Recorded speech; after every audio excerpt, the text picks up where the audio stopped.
Tonight we're gonna have ourselves some 50s style Les Paul wiring. I feel alive. And we've got Dave's PRS here. So we're gonna have some new pickups, some slash babies. Excuse me. New pickups, new nut setup. And in the department of back and beyond, we're going to get into the electrics. Basically, we're going to remove all of the electrics.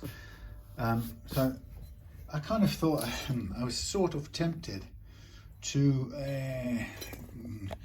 whip out and I don't know, maybe do the do the wiring, all that business offline. But then, you know, I thought to myself, no, just do it. Just do it. But I didn't feel particularly full of sparky, spicy things to talk about. Now then,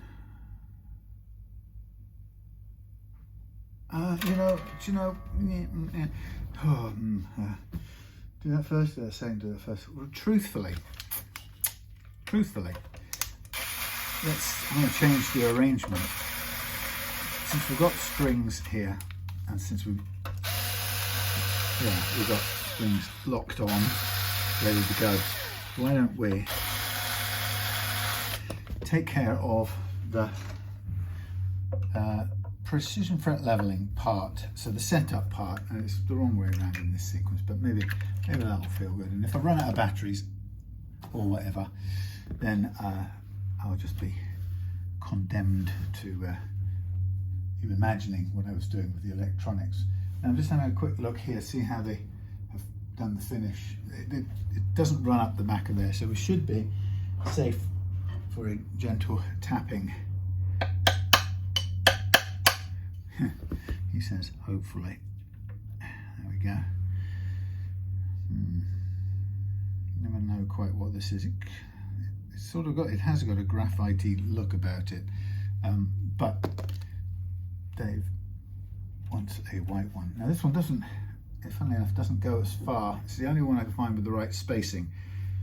And those who think that somehow Tusq makes a perfect one for this, every single guitar, it's not exactly the case. It makes lots of nuts, but you more or less have to go off what you decide is the most important variable. And in my case, the most important variable, I default to it being the E to E spacing, because in a way that's the one that's going to make the most difference if you change it. I mean, you can afford a little bit of a gap, which this one looks hardly noticeable, but technically there's a tiny gap behind there, and we can afford that because you won't really see it. But what we can't afford is to change the spacing. Now I have to do some work on this nut, so this video then begins with a boring sort of startup. So what I'm going to do is I'm going to basically give myself a broad scope of what to take off here. So it's going to look something like that. And so I'll take it over to the monster machine, the grinder belt thing here, and I'm just going to make this go across there like so. It doesn't have to be absolutely precise because we're going to fine tune it after we've got the bulk off. So width wise, we are a little tiny bit longer probably as well. These things.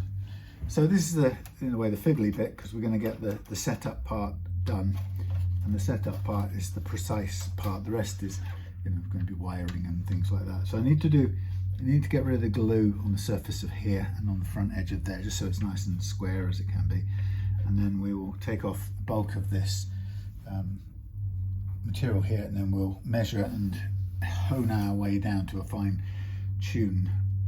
So we might as well, it's perfectly fine to keep it on for now. I'm going to take off this scarf. You might think I'm insane wearing a scarf in June, but I've been doing stuff at home earlier this afternoon. I was sitting around freezing slowly. So yeah, let me get on with this. Let's have a look at the bits out of the way over here. I'll have a look as close as we can get to the end of the thing there. Stay put. So we will just have a look in here and get rid of any gluey build up. There's quite a bit on the front edge, I can see. So we do this because I want I may use some more glue on the front edge anyway, but for the time being I want the nut to stand a good chance of sitting cleanly up against the end of the fretboard there. Okay, so that's that bit, and then we can have a little file for doing the little nut slot file, sort of fender sized one. I'm not sure if they make one for a Gibson, because it's not really a slot so much as a shelf. So I think this one is, you know, specifically designed for the Fender style nut shelf. It works well, but it's a little bit slow, but that's probably a good thing. So it requires a bit of patience to use it. And the idea is we will just gently file down the little gluey sticking up bits that we've got there. So we want it just to be nice and flat as possible. And a little scrape across with the blade is always good as well.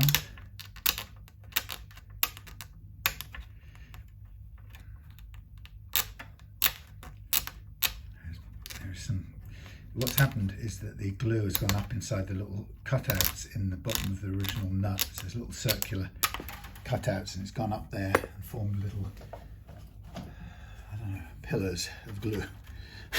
Okay, that looks nice and flat. Sorry, that looks nice and flat, and it should sit there nice and flat too. It's obviously too tall, so let me go and I'll make some, you just look at that pretty end of there, and I'll go and make some grinding noises on this thing here. Forgive me, the knot noise. Drop it on the floor. Grind away. Ta-da.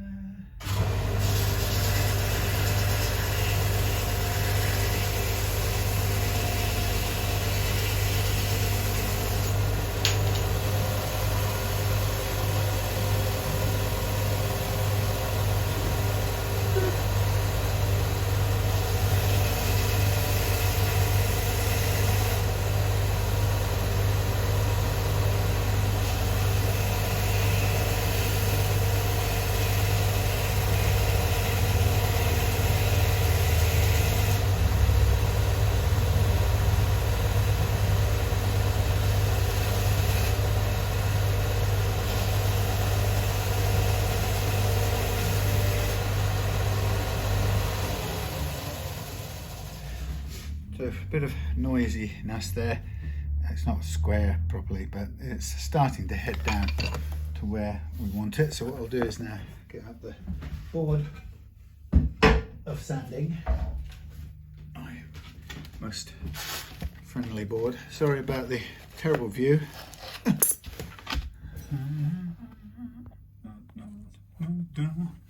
Right, so what I'm going to do is I'm now going to hand sand this down to as close as I want to get, or yeah, safely on the safe side of being a bit too tall, but nearer to where I want to get.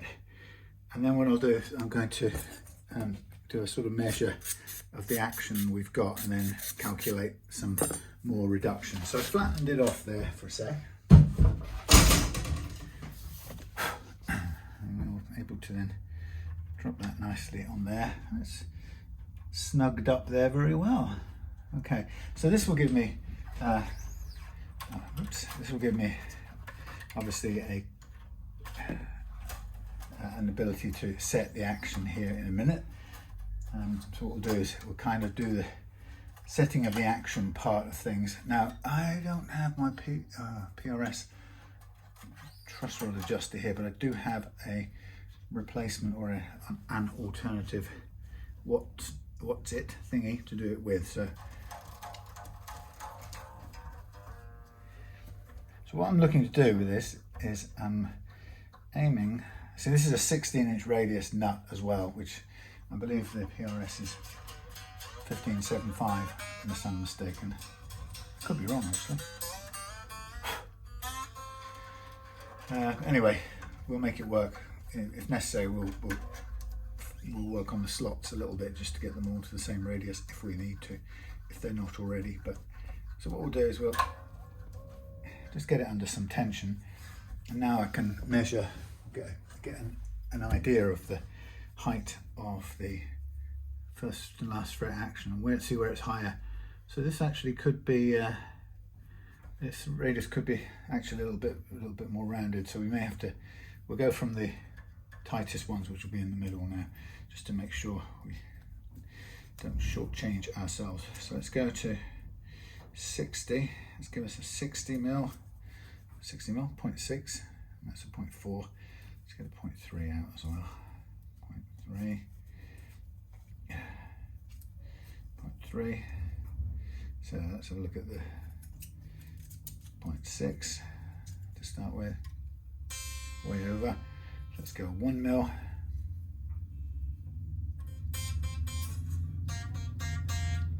About the same, maybe a little higher at the edge. That's over 1. So let's go, let's put 3 in, 1.3. This will just help me, by the way, just to calculate the reduction required on the nut still.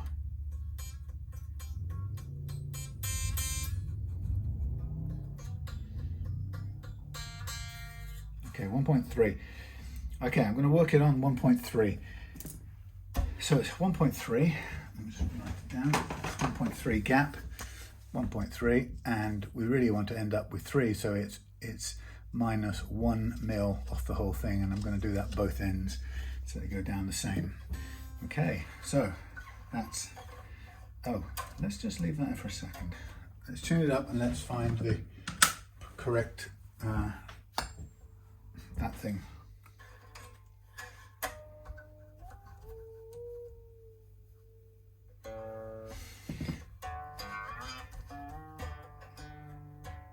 Right now I'm not bothered about how high the first fret action is.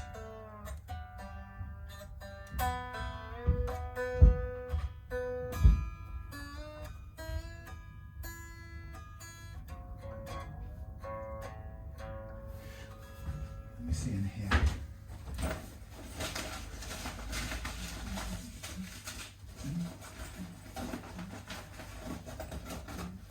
Dear. No, it's a shame.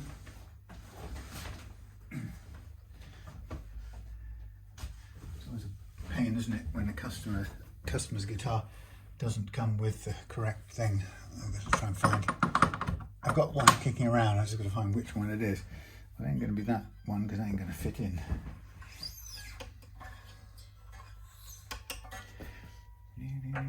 Nope.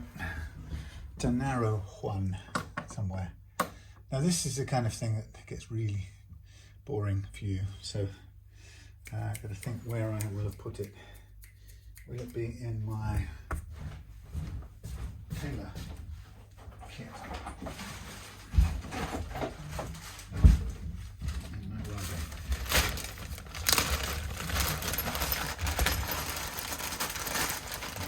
Maybe, it may not be.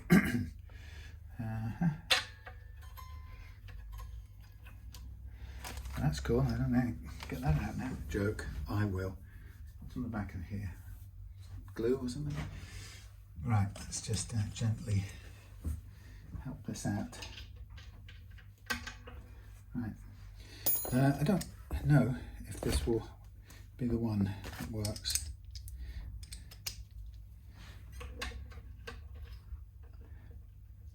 Not quite. What's that say? It's quarter inch. That should be 7 mils. This is a tailor on as well.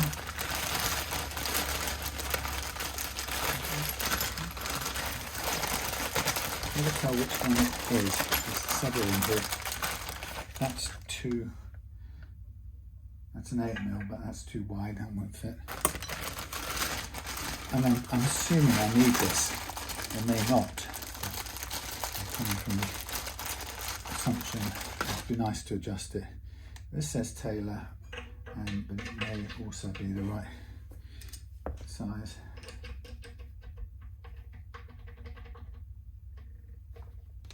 Yeah, that will do. Just right, we'll get those out of the way again in a minute. But first thing I'm going to do, is while we're here, is I'm going to check the neck relief. And actually, I don't need to adjust it because it's dead flat. Well, just slightly curved off flat. So good news is we don't need to make an adjustment. But I will put this, I'll magnet it to the wall, and then I'll put these back in here where they normally live with the tailor kit. Okay, so we're happy with that. We know we're a millimetre over on the last fret approximately, but let's just see what we've got in the way of last fret action. Sorry, we're a millimetre over on the first fret. I know what I'm saying usually. Let's have a look. So currently we've got, wow, it's quite high. Okay, we've got we've got 2.7 and 2.25. 2.7.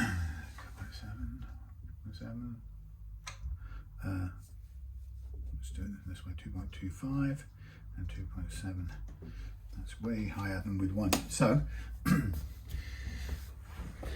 we now have a chance to adjust this downwards.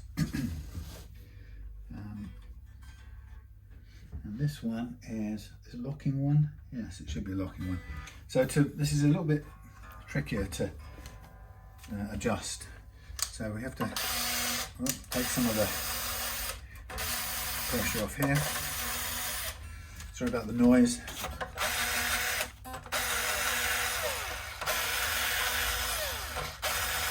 Okay, so we're going to want to get a nice big chunky screwdriver, and that one doesn't fit. This one though, we're going to just undo the locking caps.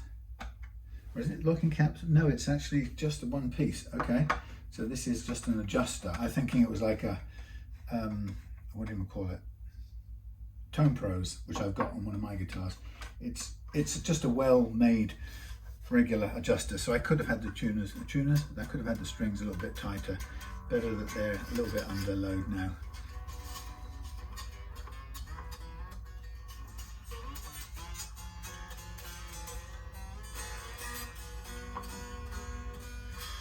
Okay, let's check back. Now, so let's put the first fret capo on. Imagine it's on. Okay, so now I'm going to come back up. What I want to set is about 1.5 on this low E last fret, but I'll show you what I'm doing. If you can see, I'll just put a quick capo on, not my preferred capo, but so we'll put a quick capo on the first, just to cancel out the high first fret action at the moment. So we're close to it, but we've cancelled it out because we know we've got to cut that down. So what I'm looking for here is a 1.5 millimeter playing action on the last fret, low E last fret. What I'll just do for this here, I'm going to put that down and just give myself a more controlled turn, and then we'll go back to a fraction over 1.5. This is a bit low, so we'll do the same there. And we'll come back up. See where it lies. Still a tiny bit under. So nice bridge, easy to set like this. Now they're both facing across woods, but that's just coincidental. So we're on 1.25 and we're a bit over 1.5. So I'm going to take this one down to now a right angle, which kind of somebody go, oh, I don't like the look of that. Well, I'm more interested in the target action than I am with the look of the thing. We'll leave it there. So that's my neck relief done, first of 3 key points of your setup or your playing action. Neck relief, we've got it at slightly more than none, which is where I want it. Now we've got the last fret action nice and low, and now we're going to come back to the final of the 3 components in that order, which is the first fret action. Now we know this is now currently at least 1 millimeter too tall, and probably a little bit more, which will take up the slack with the nut files. I mean, if I was sure that the relief radius was exactly the same, then I would aim to cut it all to exactly the right height from below. But if I just check the radius here, what did we think it might have been? We thought it might have been 16. I was working on the basis that it was 16, but I could be wrong. Yeah, it's a little tighter than that. It's not, it could be 12 for all I know. Now 12 would have given me a couple of different nut options. It's a compound, it could be compound as well, but I'm just looking at this end for the nut. Because of course if you have a compound radius, you can only have your nut with one radius or another. You can't make it work for several different radii. Well, to be fair, I think this, it looks about 10. 10 looks the sharpest. 9.5 looks a bit, maybe it's a bit grubby, and I can just wipe this off. One sec. So yeah, there's 3 important parts of your playing action.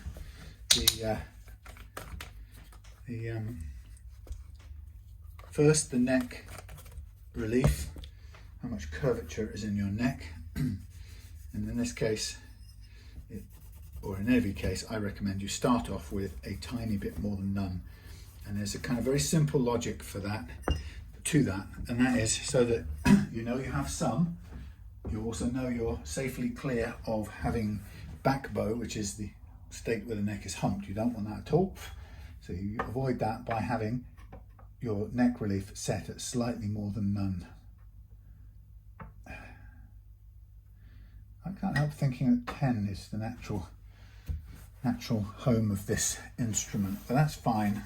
We're on 16, so it's a flatter one, which means it's taller at the edges. That's fine.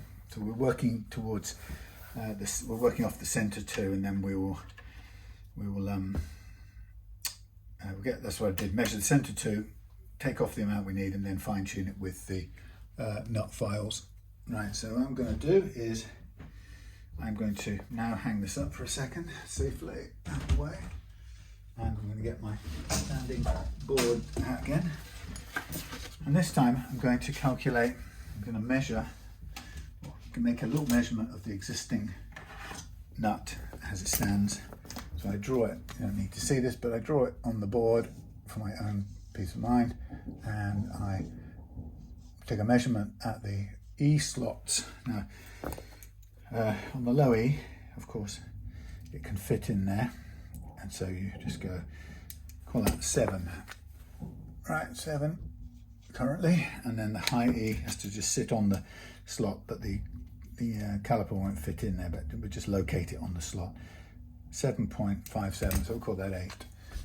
No, 7.6, sorry, 7.6. Okay, so that means if I want to take one off each of them, it's pretty simple. We go down to 6.6 on the high E, and then we go down to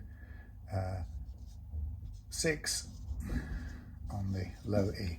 That's my target. So what I'm going to do now is I'm going to aim to sand these down that other millimeter and keep it in a nice straight line as I do it. So I've got a right angle, nice right angle. The base needs to be perpendicular to the front face. So I'm just going to take off a fair bit there in rough angling. I'm going to look at the shape of it. It's looking good. Do a little test measure on the base side. 683, so we've got a fair bit to go yet. It's cutting straight by the looks of it, so we'll carry on cutting straight. When I do this cutting, you've probably seen me do this before, but I tend to swing from side to side so that I don't have to move my hands. If I'm trying to keep it cutting perpendicular, then the last thing I want to do is do that. So I move from side to side to keep the position or the orientation of the nut true to the board, if you get what I mean. Okay, 6.56, and it would be about 6.8. Okay, so we're coming down, so we need to come a bit more off the base side now. A little bit more focus on the base side, shall we say. So I'm pressing heavier on the base side, but it's still obviously touching everything else. We're still quite a nice, well, nearly on a right angle at the bottom. Probably need a little bit of adjustment now. So we measure the low side, we've got 623, so we're now going to look for fine tuning it, and we got 662. So we're very close on the outside, but we need to work those outer ones down anyway. So now my concern is to make sure that it's squared off, and I have to look where it's leaning. It's tilting a bit this way, so I'm just going to go to the lighter material, lighter sandpaper, finer grit, and I'm going to hopefully use that just to lean this back a little bit and square it up without taking too much material off it. So it's looking okay. Obviously the test is when you fit it. I'll have a look again in a second. That feels quite nice. Looks quite tidy. Then we'll stop at our achieved mark. So we'll go 6 on the outside, 617, 615, and here we should be on 661. So a little bit more on the base side. But again, let's just go back to this one a tiny bit. Just to look at straightening it up. So I'm on the heavier stuff, so I'm now going to lighten up my pressing here so I don't press so hard. Hopefully we'll square it up for us a bit. And again, still on mostly the base side, but concentrating on trying to right angle the bottom off. So it's very much a practice makes perfect thing. And for a long time, you probably find that practice doesn't make perfect. In other words, you'll, if you're like me, you'll make plenty of mistakes, which will cost you loads of leftover nuts, which can always come in handy for shimming other nuts where necessary, I promise you. This is a nice light guitar. It's got some good weight relief in it. Okay, so this is where I was to stop with the actual cutting from the bottom. I just want to now look at the way it lines up on the shelf. Make sure it sort of sits nice and square. I think that's a pretty nicely seated thing. There's a little bit of dark material showing. What is it, a gap? Oh, it's showing the edge of this. I don't know if it needs scraping back, but yeah, it's not bad. Let's just look on this side. Yeah, it's pretty nice. Got a feeling could do with a tiny lean towards the let's look at this again. Tiny lean towards where? Okay. Lean towards the front. Tiny lean towards the front. I'm going to do this. Tiny lean towards the front. So we came back a bit too far this last time. So now I'm going to aim to just lean it a bit towards the front. Hopefully we'll get that.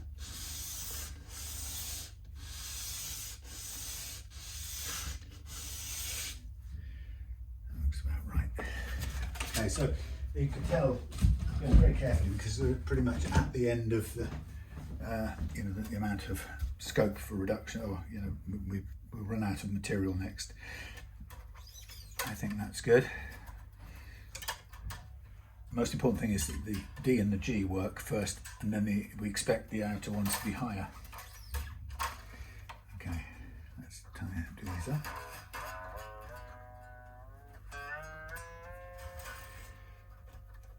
Now these are very close already. Ooh.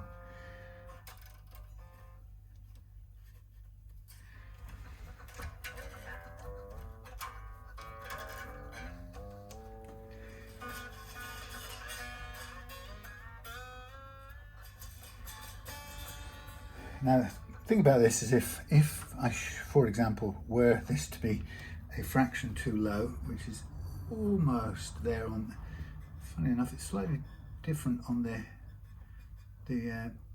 D is the lowest one here, the G is a little bit higher. If it were to go too low, we can put another bit of Tusq on there and just boost it up by what effectively will be a cigarette paper's worth if necessary. But we'll worry about that in a minute if we need to. Sometimes that's how you have to do it. Same material, so it doesn't really make a difference.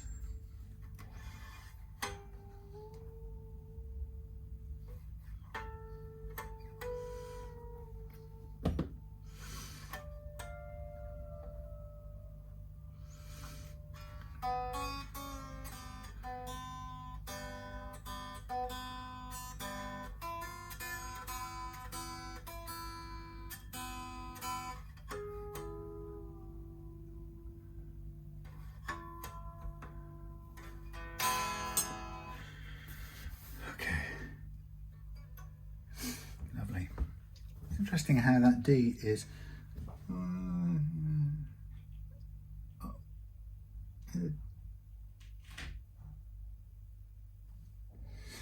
D is the lowest of them, so we might put a whiff of extra height on there, but we'll see. Okay, so what I'm going to just do now is I'm going to move these off to one side. You'll probably pull the nut with it, but that's okay. Probably should just slack them off, it would have been easier.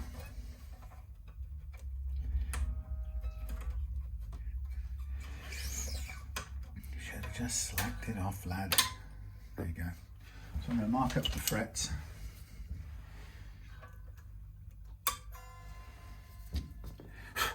Because we might as well get the leveling part done.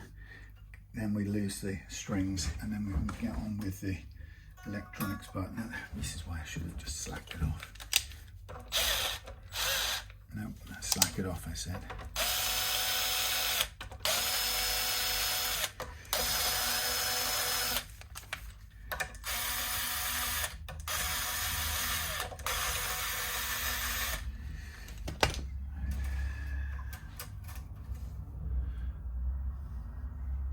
So what, those of you who've seen me do this before, you know what I'm doing here is I'm marking the frets up ready for precision fret leveling. So that's what I always do, mainly because 99% of the guitars I've ever worked on have uneven frets when the neck is loaded with strings at its full tuned pitch. So what that tells me after 10 years of doing it like this is that all wooden necks of various different constructions have or behave or bunch up, shall we say, under longitudinal compression, which is why no matter how nice the neck is built and how flat it may be when you check it with your rocker, when it's new out the box or when it's got no strings on, it's just lying on the bench, you put it under load like I'm doing now, so the longitudinal compression is trying to pull the headstock into the body.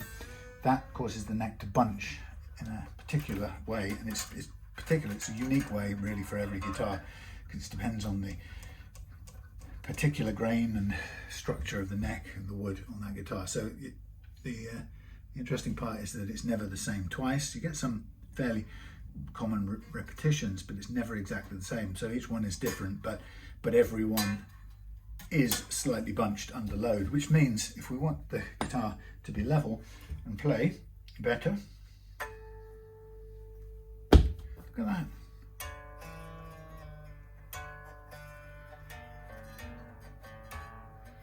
If we want it to play it best it can be, we level it in its bunched configuration.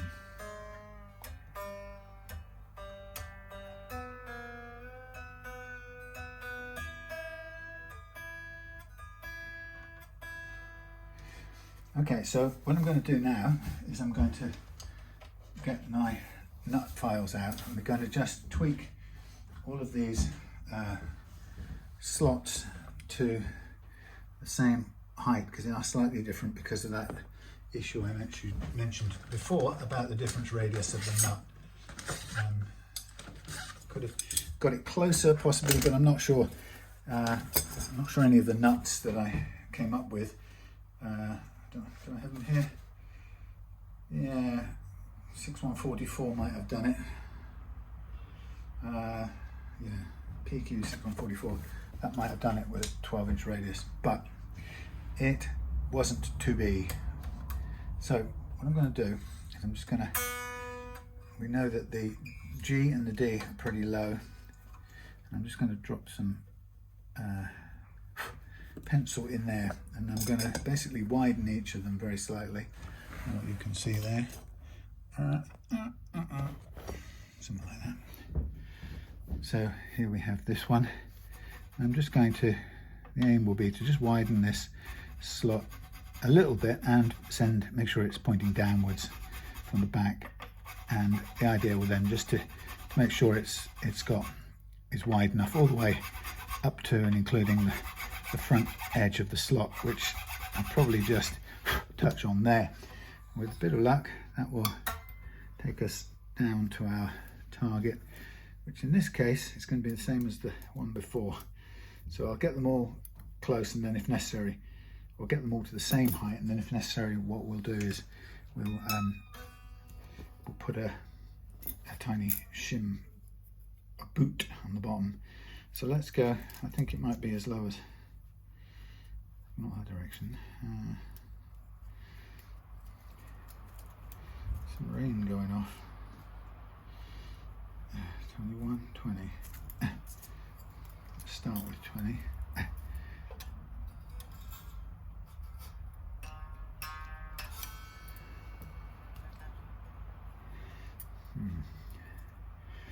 Right, okay, what I'm going to do is I'm going to, just so I don't have to go down too low, I'm going to do that little lift up on here as it anyway.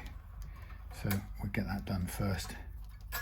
And it's a fiddly little thing, but it's only a moment's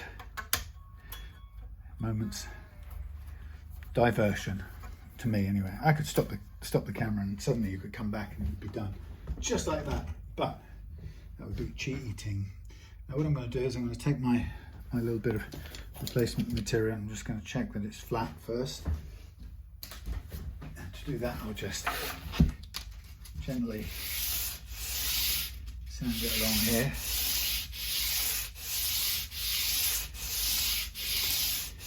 So I give myself a flat surface to work from.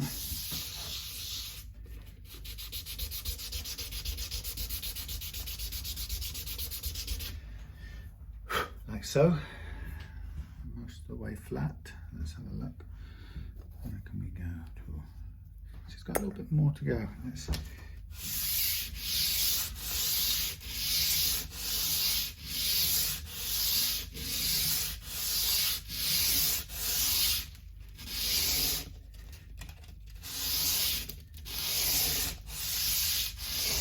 plenty of material, so I'm not in danger of running out. I just want to make sure that it's all nice. Sorry, terrible view. It's all nice and smooth. We want a flat as possible surface.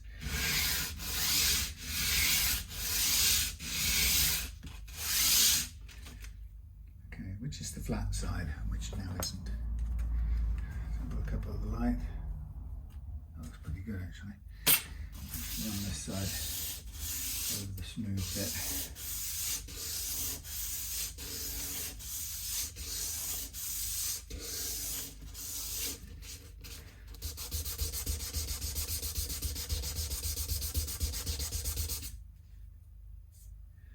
And looking, still a bit to go.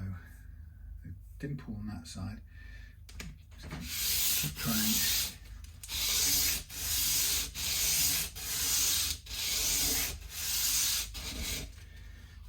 Don't mind losing all of this because we only need, like I say, about a tenth of a millimetre, if that. So we are going to end up just with what is effectively the thinnest little piece on the underside of the nut, which is just enough to bring it back up. So I've got a little bit more room than I had a minute ago, which is preferable.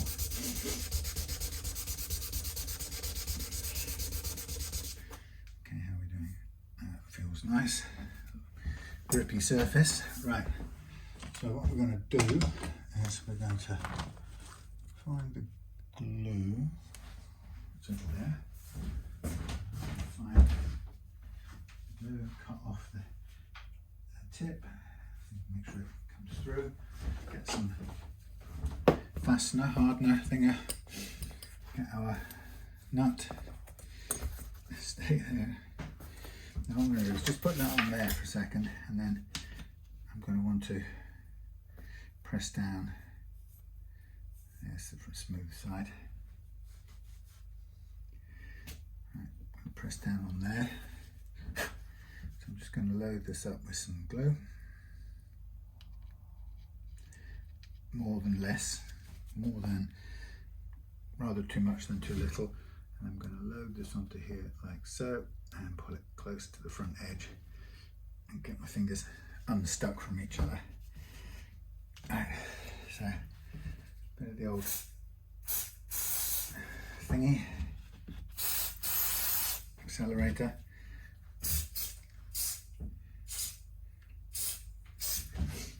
Okay.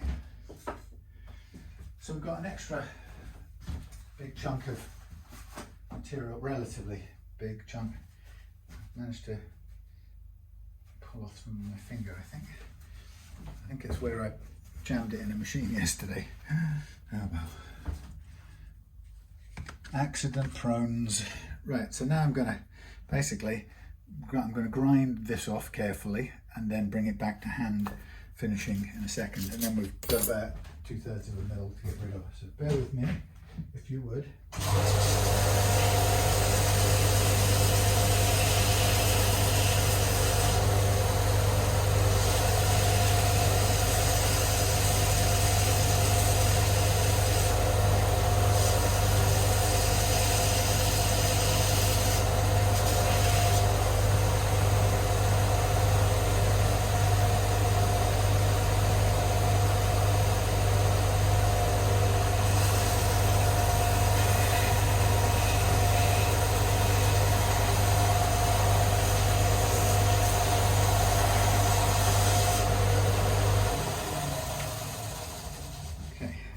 So that's got us back to close to there.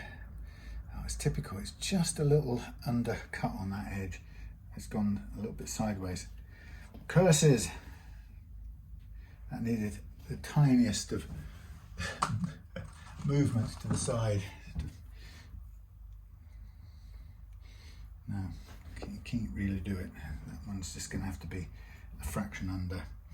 Okay, so boring stuff, nothing to talk about really.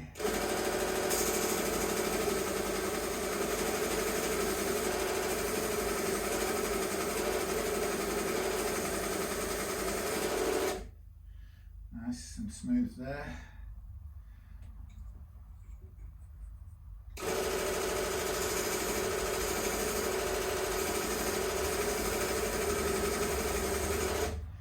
Smooth as you get there, really, considering. Okay, so now we've got some taking down to do. Some careful reduction. That one's good at that end. Got a bit more on this end, practically there. And then this one, I like to use a block to get to the edge of this one. I don't have to run the whole thing up against the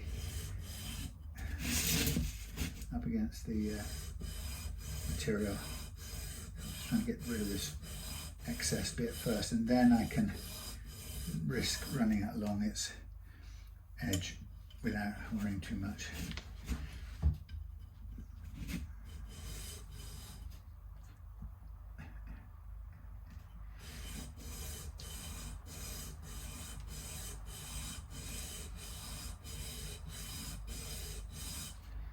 Close, close, close, but not quite.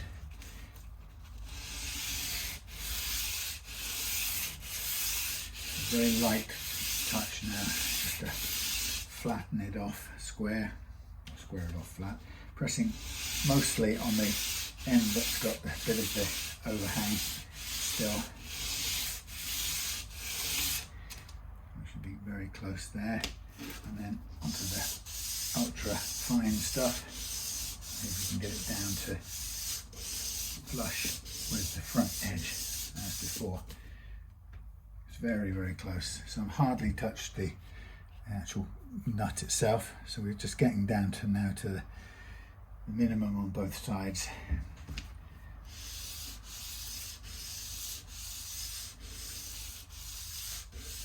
There we go. Almost perfect. Tiny bit more.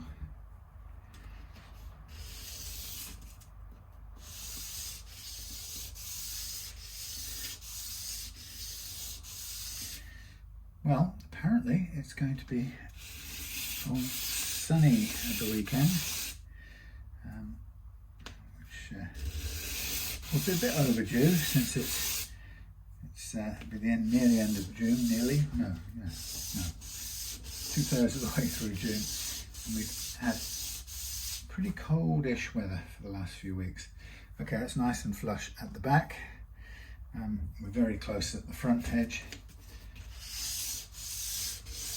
Pressing right down on that front sticking out edge more than anywhere else. So hopefully we'll just get that smoothed off. Almost perfect. Yeah, so looking forward to a bit more warmth, but I've got a village litter pick on the Sunday at 2 o'clock where it's going to be about 30 degrees or something stupid. Okay, so now I've got the nut flattened off lovely and whatever, square. Now I'm going to take down the height of it, and we're going to measure it again, and this time leave a bit extra. So I'm going to do it visually to begin with, because I know how close we were before and how little more it needs. So I'm just trying to square this off with its angle. That's a bit too leaning back, so I'm going to now tip forward a fraction.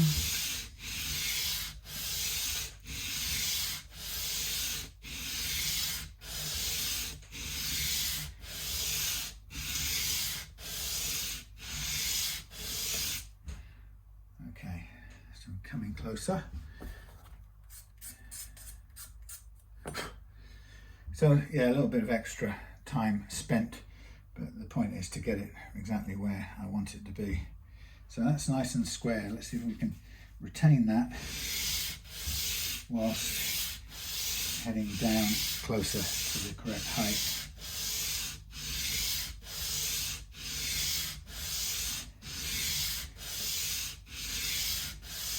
All I need to really do now is to be stopping at about 1/10 of a mil before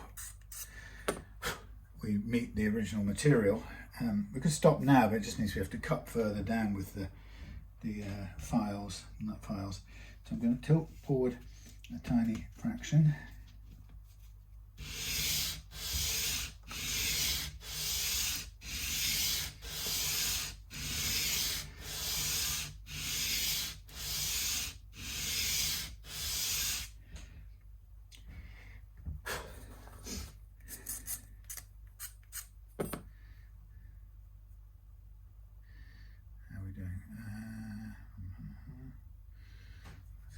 Look, a quick look from here, get on there, and we'll back off the back end a bit.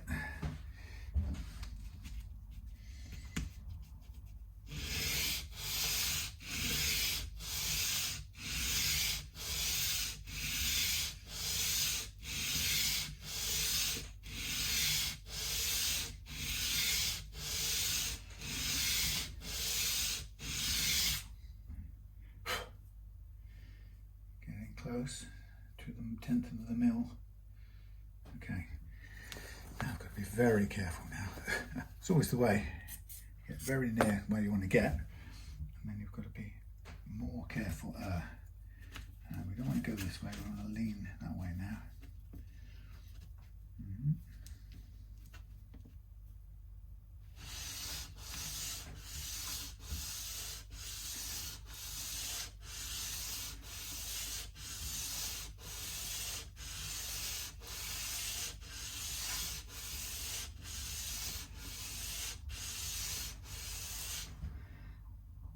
Close, close.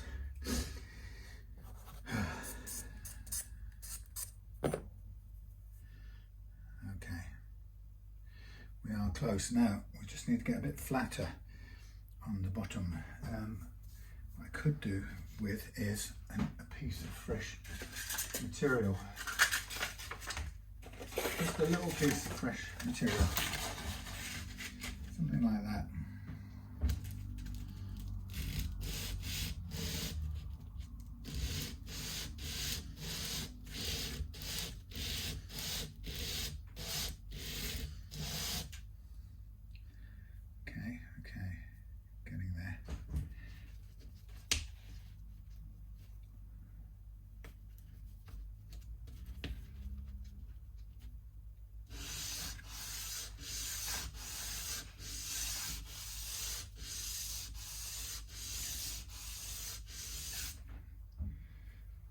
See where we are. Down at the right height. Now we just need it to sit tidily on there. Do you know? I think that will just about a tiny bit inwards on the front edge. A tiny bit inwards on the front edge, if I can do it. There. Pressure on the front edge. Pressure on the front edge. Slight bit of pressure on the front edge. Slight bit of pressure on the front edge. Slight bit of pressure. Right, that's all I can afford. There is no more room for adjustment. It's like one of those quiz games where the time is up. Or not even quiz game, it could be like a school exam. Right, put your pens down, please. Oh no. Right, let's see exactly how we've gone.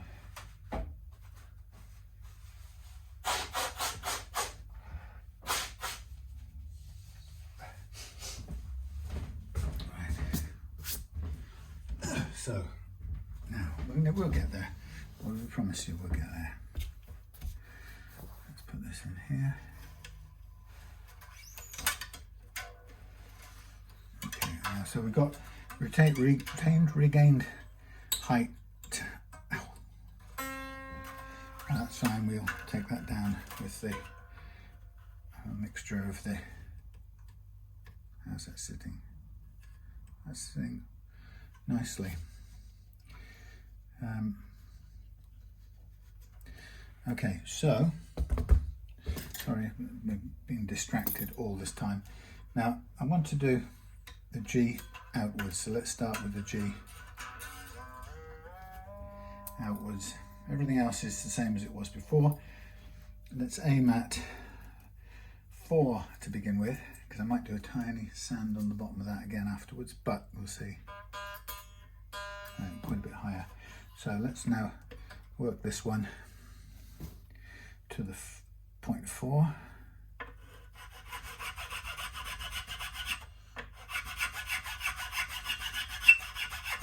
Squeak.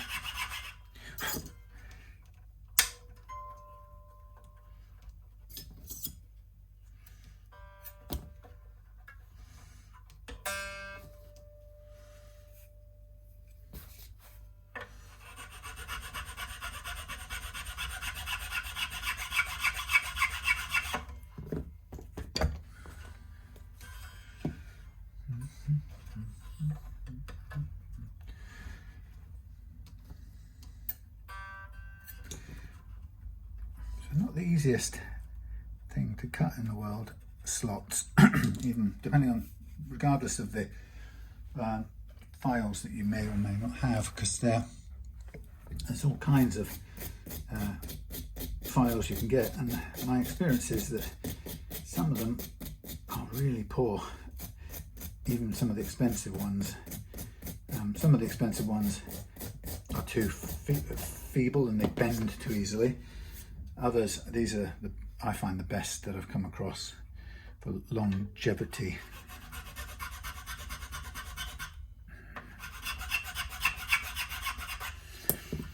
So the pencil helps me make sure or check to see how much I've removed. So what I want to do is get down to the just about my 0.4, which is a fraction higher than I need to be, but I'm doing it for safety. It gives me a little tiny bit of movement still to flatten the bottom out a little bit more.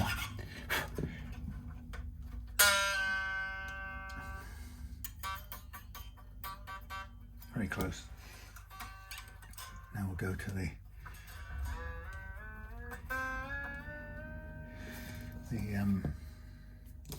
B.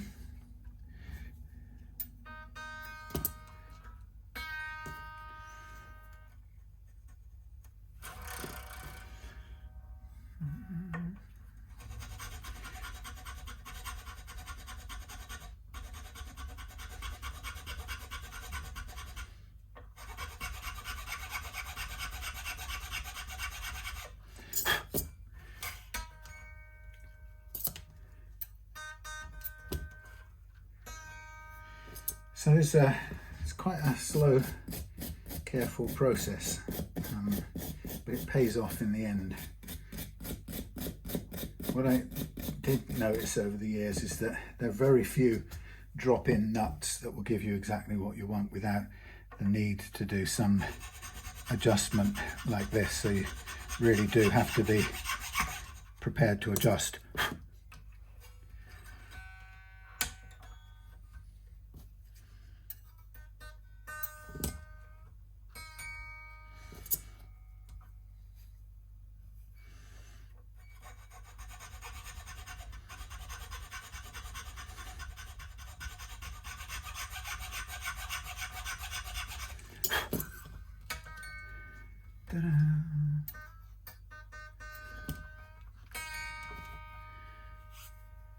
And it will seem to go nowhere for a bit, and then suddenly it'll cut down and you'll be almost past the mark. So it's hard to know what's going on all the time.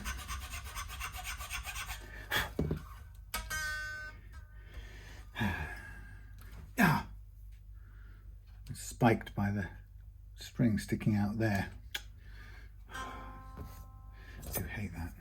Have I told you that before? Yes. So this is all the drawn out bit. What I'll do is once we've done the leveling, I'll take a break and recharge batteries and things. Gotta make sure everything works all the way through. Okay. Yeah, recharge, take a break, have a cup of tea, no, have a drink of some sorts, and then we'll come back afresh.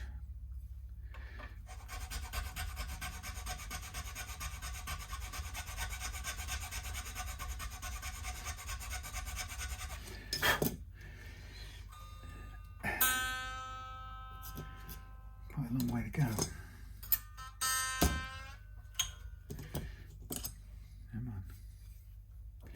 It'd be nice if we could use all of the thing up to there where it hasn't been used before, but of course you can't because you'll contact the headstock if you're not careful.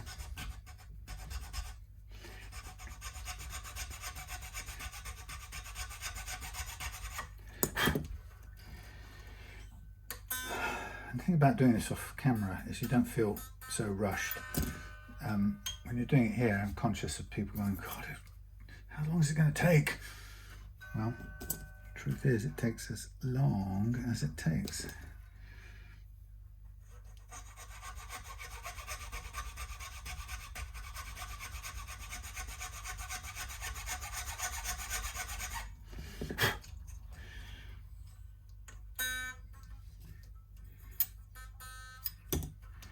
Get there eventually.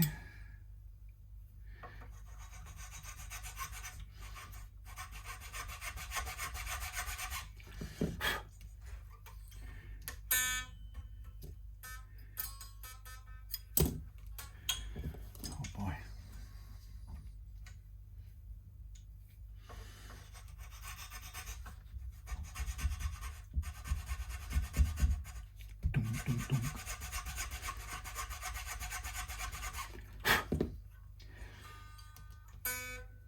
Closer. Okay, leave that where it is for a minute. Now this is tilting forward, so we've got to take care of that again in a minute. But okay, here is our low point.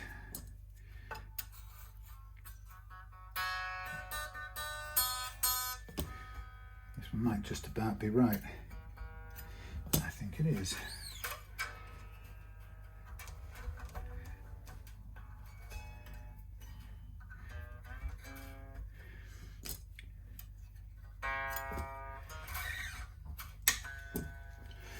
Okay, so once we've got this done, we will be doing the leveling, and then we'll get the strings off and move to the electrics. Oh yes.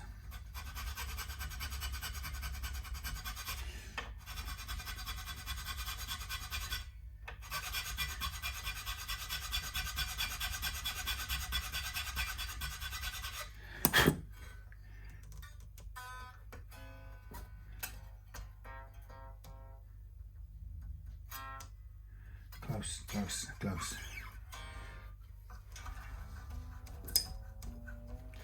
What helps is if you've got quite a bit to remove, is that when I've done the leveling, we can take this back off, take the nut off, and what was I going to say? Oh yeah, just file a bit of the surface off, so that we don't have the slots so deep. It's the fact that they're deep which makes them hard to cut. If they were just cutting into the top of a line, it would be much easier. But anyway.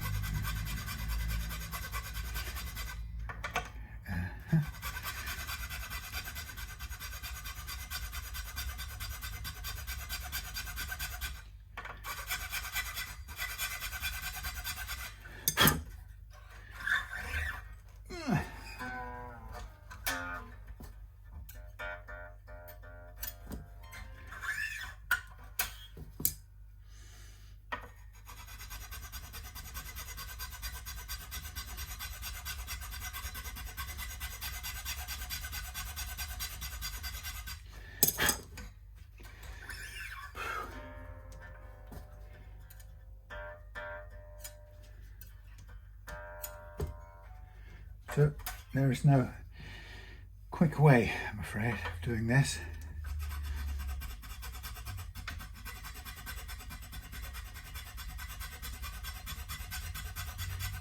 I mean, you could use a different kind of file.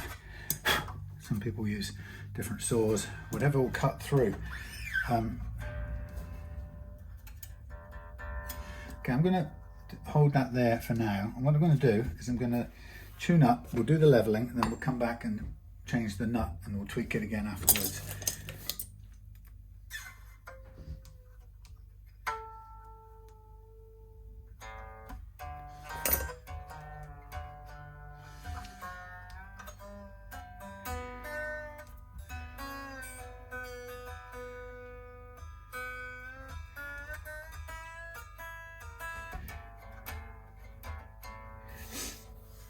Okie dokie.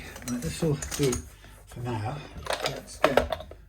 Let's get the leveling thing underway. Sorry about the boring camera angles. I'm just going to get all this done in one go, so I'm kind of focusing on the job and not talking about anything. Not least that nobody wants to hear anything about anything other than guitars, so you just have to keep everything else to yourself. As some of you know, I find that, I don't know, just a bit odd really. But I did a post with a chat GPT picture of a certain American president, and annoyed about, I've got about 40 people to sign off rage quit in one go, which I have to say I'm not sorry about, you know, only because, you know, people, if that's how little appetite that they've got for hearing different views, then I think we're in, or I know we're in trouble.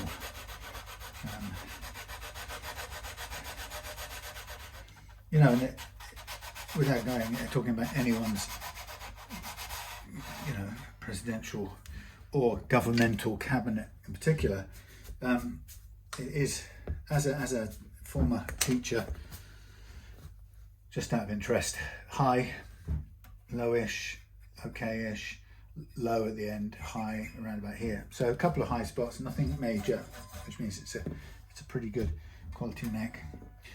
Yeah, you know, being a educator, sort of almost by default, I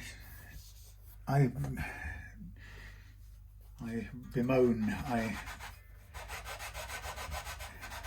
mourn the loss of ability to people's ability to hear multiple points of view, and you know, explore them and debate them, and to find out what there is to be learned from them, which is really interesting, because that's actually what that's really all there is that makes conversation and discussion meaningful, which is to bring together different points of view and find out what people mean by that, or find out, maybe reshape something about my own thinking, because I've listened to you and you've put a case. But you know, of course, what's a tragedy is that none of that rich process can take place nowadays. We've lost. And people used to, if you remember at school, certain people had debating societies that maybe got a bit carried away, that maybe they lost the point of it, and maybe they became more like sort of, I don't know, athletics competitions, you know, where people wanted to slap down the other and beat and win, and you know.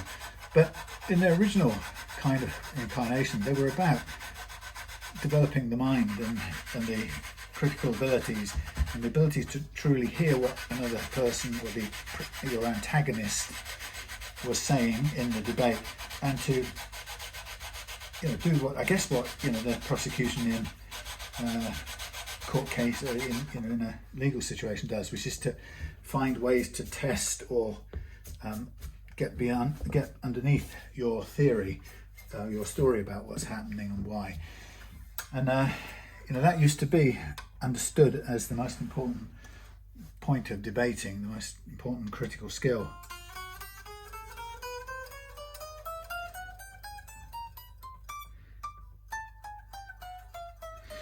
And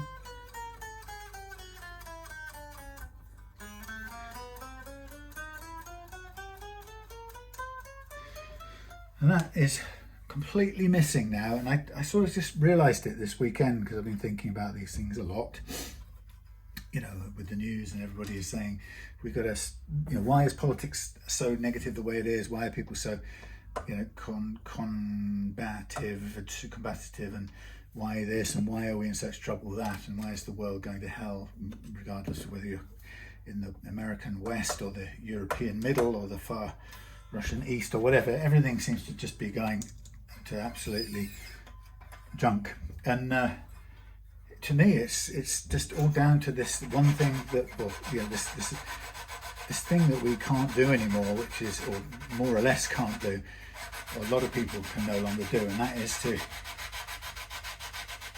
explore different ideas and to argue against them, and to consider them in doing so, and to hear the rebuttals, and to consider what comes back, and so on and so forth. And you know, if you have to, you know, the evidence that we can't do this is all around us at the moment. I mean, if you think of that sinking feeling you get when you see somebody says something on the, you know, on a forum or a post or whatever, and you've got a point that you really genuinely feel strongly about, that you want to make, and you don't want to insult people, you want to make a point, and you'd be willing for, or happy for, people maybe to come back and, you know, say, well, I'm not sure, I don't think you're right there, because what happens if, when, and this happened, and how do you feel about that? And so I don't know, like maybe sadly like me, you kind of imagine the abuse you're going to get, and then you just don't, and you just stay away from it, and you rein in your opinions, because the environment that you would be expressing them into is just really a bit too, it's just too combative.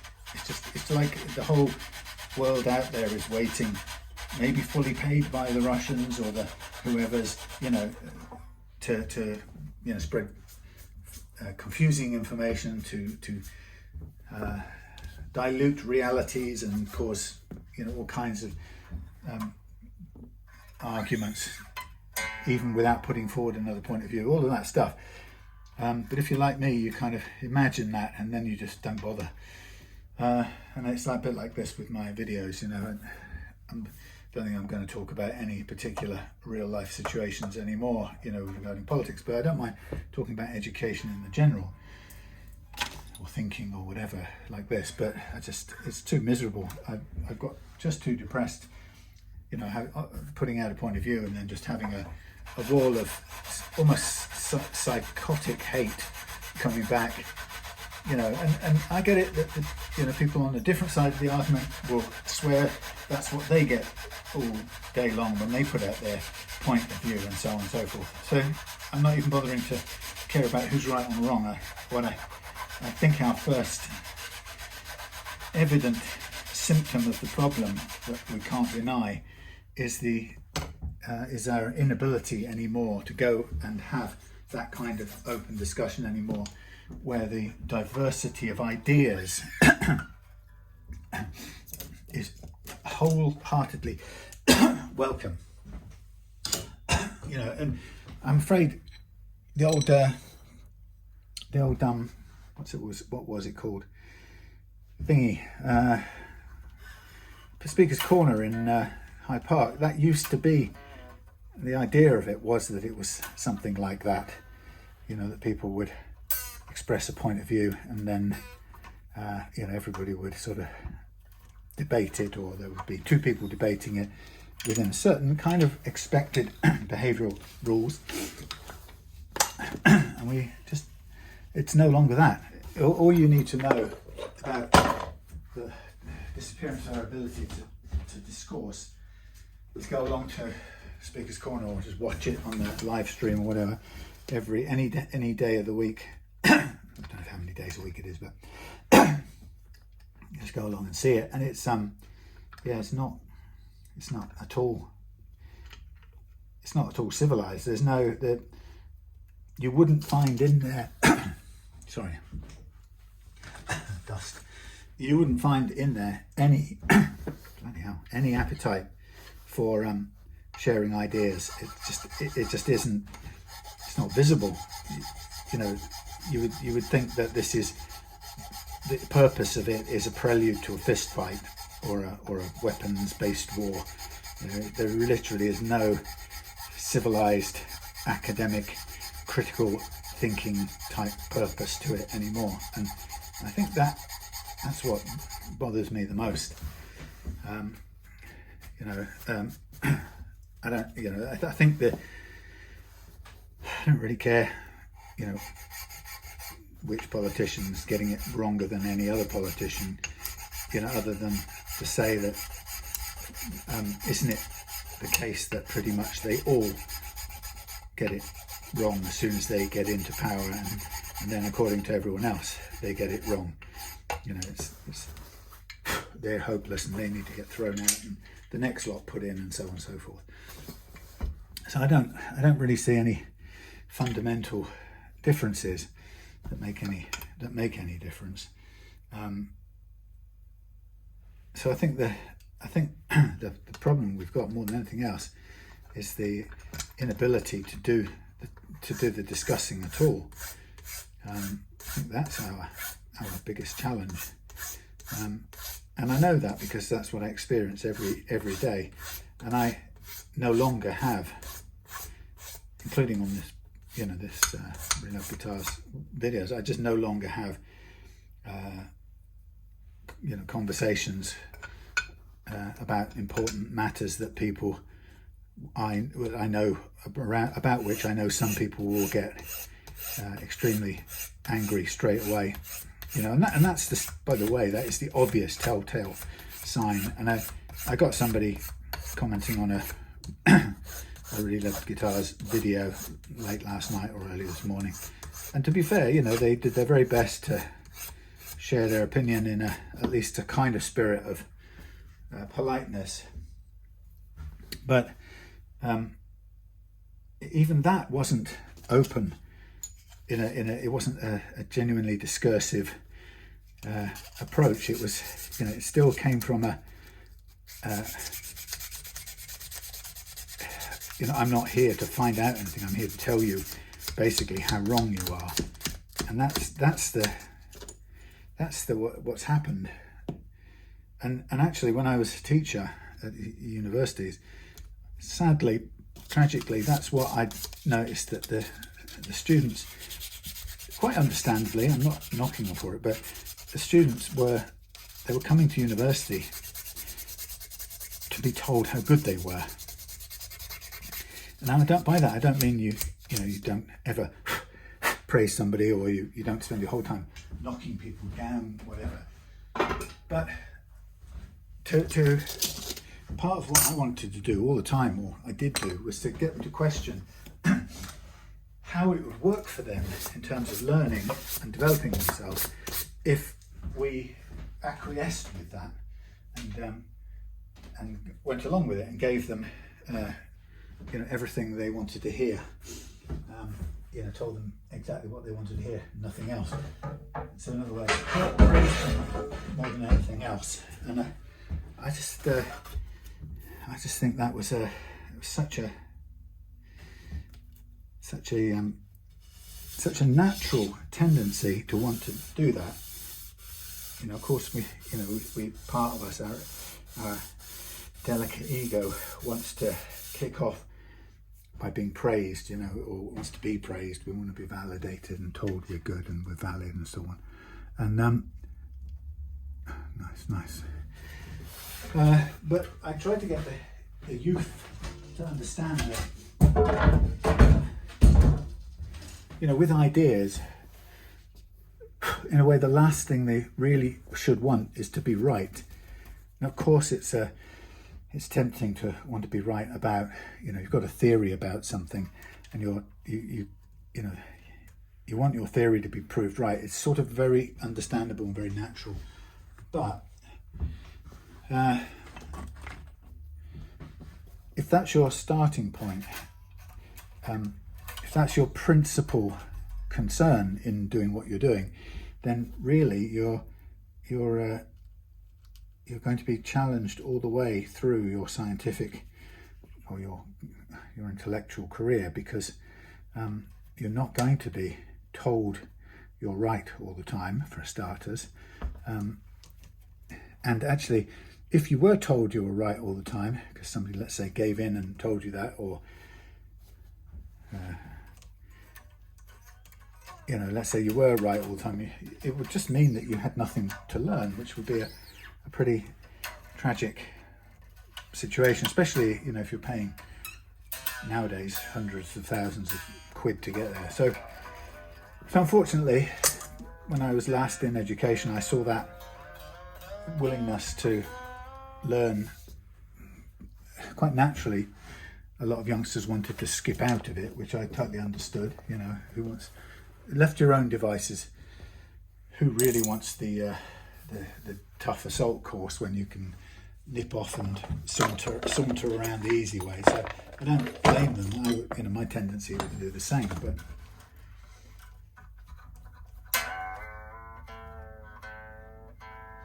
I would say to them, it's like if you went to a personal trainer and you said, right, I want you to help me develop my muscles and six packs,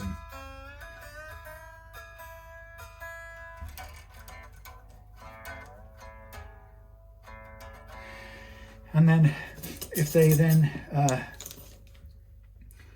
kind of skipped out of doing the exercises, you'd sort of say, hang on a minute, what's the point of this? Aren't you paying me to train you, and now you've gone off you've given up on the cross-country run and you've gone for a cream bun in the cafe.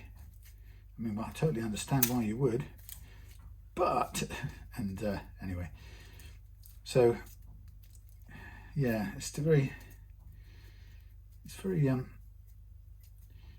odd to imagine that you'd want to take the easy way for something you cared about. And maybe that's part of the problem. People don't really care that much when you're young. It's very difficult to care about this career thing when you're a youngster and you don't really know what you want. So why would you pursue it like your life depended on it?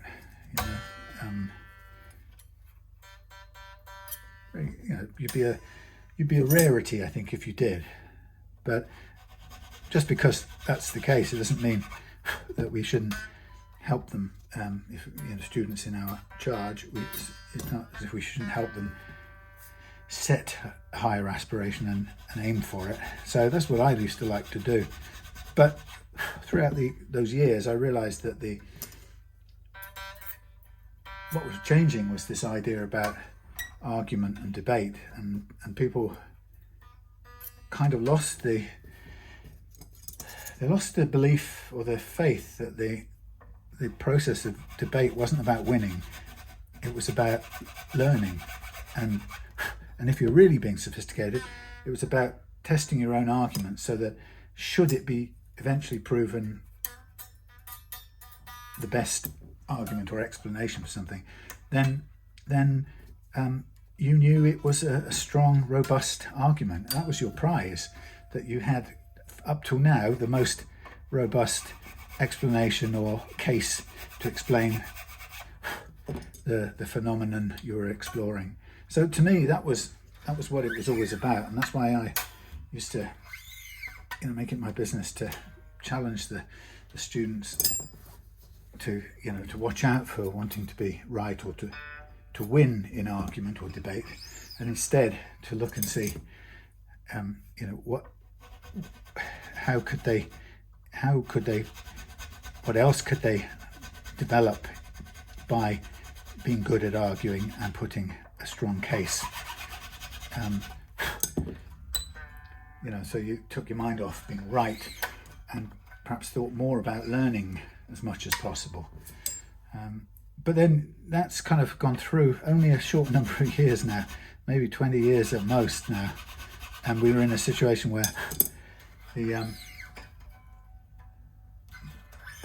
people sharing ideas or expressing ideas, you take any snapshot of a discussion, whether it's on TV or a podcast or whether it's in a forum, and there is not one hint that the person engaging in it is interested in learning anything. So you could sort of literally test it. Do they strike me that they're willing to learn something or want to learn something?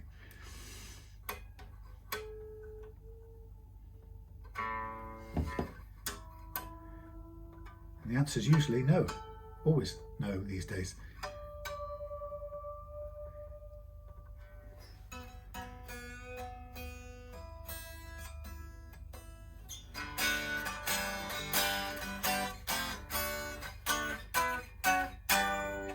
Lovely. Okay, it's quite slow, but we're getting there. So the answer is no, they don't really. If you cut and slice and take a snapshot of it in the moment, they're not there to learn something, they're there to win or be right. And now, a few years down the line with social media, it's even worse. So now, when you see somebody respond to you might put out something, I might put out something on social media saying, we're not perfect over here, blah, blah, blah. But it seems to me that, and you might be vulnerable enough to set out what you think's going on. And what is almost universal now is that the first and only thing that will happen is you'll either get someone who agrees with you, which, it's very nice, but it doesn't really do you any value, doesn't nutrition you, offers you no value, or more than likely you will attract people who evidently not only don't share your point of view, but this is the big difference. is they hate your point of view, absolutely hate it. So the first thing they do when they respond to you is respond with verbal violence, and it is violence. It's not, if they weren't cowards and they were in front of you, then a certain number of them, but for probably being cowardly, a certain number of them, a depressing number of them would attack you physically because of holding that view. And you only have to go to a march in Manchester or London or wherever, you know, with opposing views. You might have Israeli people talking about October the 7th. You may have Palestinians talking about everything else that they feel, you know, how they've been wronged about in the past. And you get those people grouped together, and not once can any of them talk in a respectful, friendly way. It always kicks off as violence. The next step is violence, and so it is on forums, websites, Facebook, and that is the default now. So we completely have lost the ability to share ideas, or to put ideas in front of each other without dissolving into conflict, combat, which is absolutely crazy. Now, we could at this point do the polishing bit here, or we could leave it, or crowning and polishing, or we could do all of that now. And I kind of tempted to do that because it's oh so dreary, but it's got to be done. So I'm I'm tempted to just, all right then, get on with it. So we first of all need to recrown the frets. So to do that, I'm going to get a bit of a better view of the frets. I'm going to mark them up. So yeah, that's the I think that's a fatal thing to our civilization. It's kind of at the root of why everything is in conflict. You know, and people go, oh, geopolitics is different from, you know, how you and I might interact with each other online or in face to face. It isn't. We're, you know, I felt like saying to somebody the other day when they came on, and I shared a view about how things are and why they may be that way, and somebody came back immediately with this wall of abuse, and I wanted to say to them, and I didn't, because what's the point? It won't change anyone's mind. But I wanted to say, do you understand, or do you realize that you are part of this history? You know, this growing hatred that Americans seem to be showing contempt all the time for the Brits, right? There seems to be, not all Americans, but there seems to be a huge wall of anger and judgment every time you go on anywhere and say anything about, criticize anything about the president's decisions or whatever. You don't have anyone debate it with you. They all tell you what a degenerate country you are, and you can't wait till, you know, the invading hordes start cutting everyone's throats, and don't expect any help from them, etc., etc. And this is by way of what, debate or conversation, or it's not. It's just it's like a tribal war. And so what I realised is that nobody, without even realising it, nobody any longer wants to discuss for the valuable things you can get from discussing. What everybody now, the only thing everybody knows now, most people know, and those who do know otherwise stay silent, but the people who now engage, all they know now is conflict and combat. And not only does that make for a miserable, entrenched, fighty, you know, angry, dangerous world where, you know, I mean, you know, people will criticize this. It wouldn't surprise me at all if Donald Trump had another 10 years, and by all that is mighty, he's going to try and have it. But let's say he had another 10 years. I would not at all be surprised to find the British government having personally pressed his buttons in such a way one day that he would launch I don't know, invasion to take over Britain and bring to rescue her, shall we say, from the terrible things that he's sure we're suffering from. But you know, and that's not, I don't care to discuss right now whether we are or aren't. You know, there's some truth in the things that he and his people are saying, and there are some exaggerations and horrible judgments. But the point is, I can't believe I live in an age where it would not surprise me to hear an announcement saying, well, I'm afraid we've had loads of people from England call us up and ask, could we come and help save you from this, that or the other. So we're coming, and in fact what we'll do while we're at it, we'll make you into England. Britain's going to be the 51st state or something. It's even, the fact that it's even conceivable, it tells me quite a lot where we're at. Anyhow, but the point is, it comes back to that thing again, that the all I see in the so-called discussions is rage. Now, it is because there are a lot of raging people, but it's at the heart of it, it's because they have lost, most people have lost touch with what was valuable about talking about different opinions or viewpoints. And if you don't take a rocket scientist to know what's valuable about it, if I sat down and said, tell me what's valuable about it, you'd happily say, well, you get to see something, see an insight into a way of thinking you never would have normally seen. Yes, definitely. How rich is that? How wonderful is that? Maybe you get your own ideas tested properly, so you genuinely rethink them, and maybe you let go of the ones that aren't serving you, or maybe you firm up the ones that are serving you, and you're grateful for the challenge to prompt you to do it. Maybe you do it in a scientific fashion so that you and the group of people that work together in so-called science agree that whoever has a good idea, it's the duty of everyone else to challenge that idea, and it doesn't mean anything personal, but you're going to challenge it because that's what makes ideas stronger. And so everybody in this club has already said, a bit like Fight Club, everyone in this club, Science Club, has already agreed that the one thing we don't have to discuss is the basic rules of debate club or science club, and that is all ideas are improved by respectful and curious debate. How about that? That's the rules of science club. Even if at the end of it your idea loses out for the time being, falls out of favour because somebody else has demonstrated a more workable concept. And of course, the people who can't do that critical thinking have already lost the idea. They don't even realise that an argument or an idea isn't just your point of view. Your idea or your argument is a point of view, an informed point of view.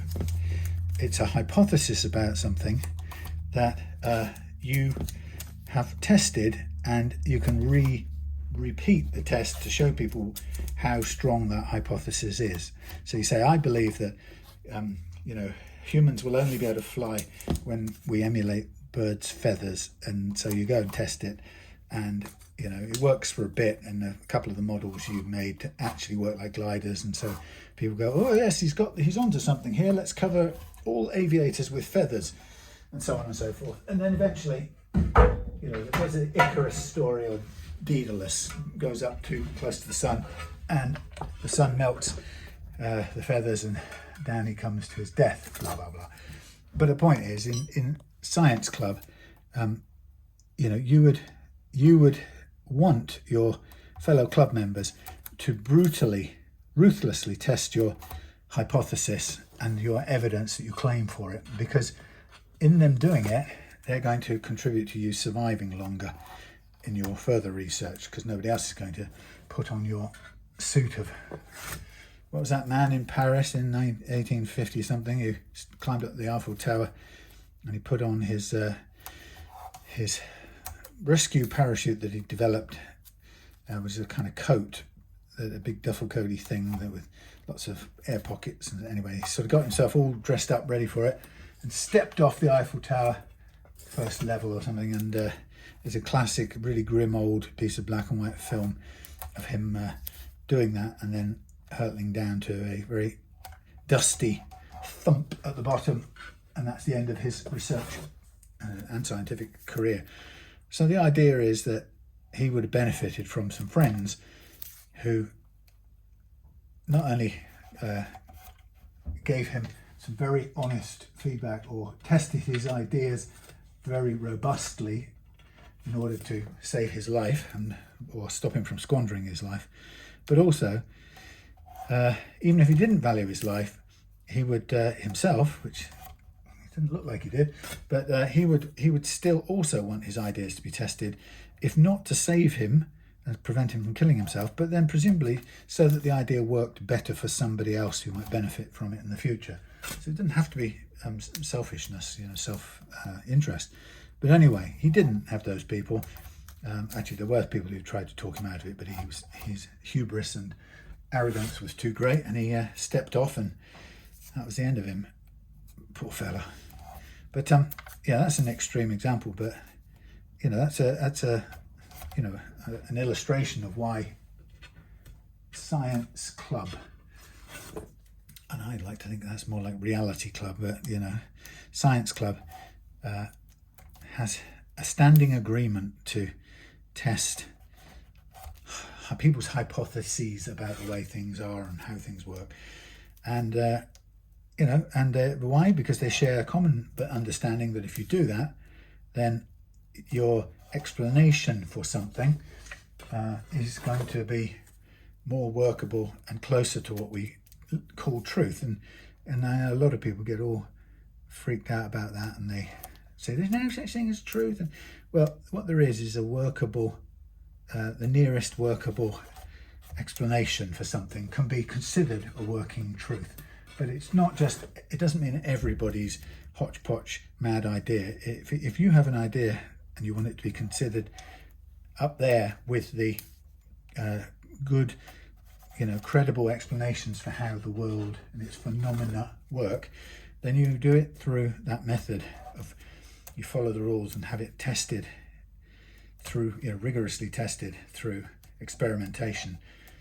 And that comes back to that thing I said, that most of the people you see commenting and or arguing on Facebook these days, or anywhere online, have no concept that what they're putting across isn't an argument. They're absolutely convinced that their point of view and an argument are synonymous, which they are not. Okay, so we've done the recrowning. Everything is ready to polish, and I'll do that offline. Sorry to be in the way there. I'll do that offline, and I'll come back when that's done. The tape will be off, and then we'll get on with the electrics. So charging time, see you in a bit. And I'm very glad, by the way, that all the people before me who used the scientific method to experiment with electricity so I could charge things without getting zapped and killed, I'm glad they've done that. And I'm glad they were part of Science Club when they were doing it, aren't you? Okay. Pardon me. Turn that down a minute.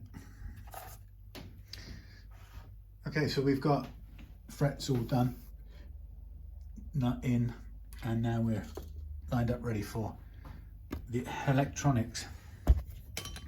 So I'm going to put you there for a minute, and we're going to pop in to the back of the machine, and we get ourselves all lined up for what we've got to do. So we've got to remove pretty much everything, and we've got to thread new wires to and fro, and we're going to do it in a 50s wiring style. So things out the way over there. Thank you. Oh, PRS. Is that easier to get to than anything else? Maybe. So we've got ordinary wiring in here, so we're going to have to take that out, and we're going to put in braided wires instead.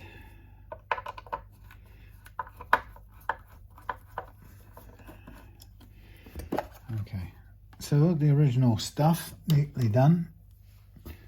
Now what you can see, yeah, you can see. There we are.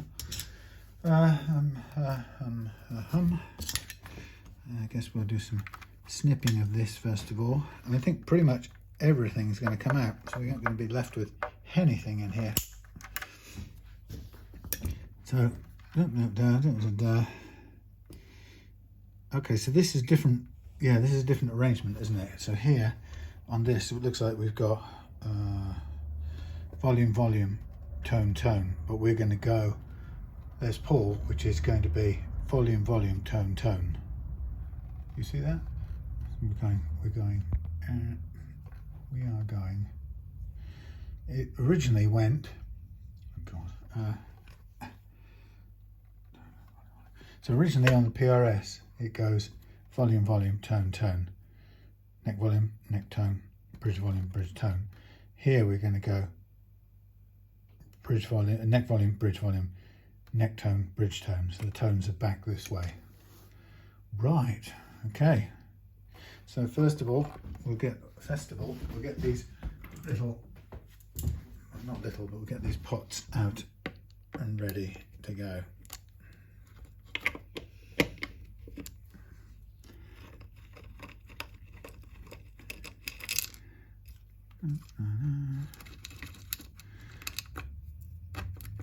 So I've got already set up the wired up the little loom for the new pots.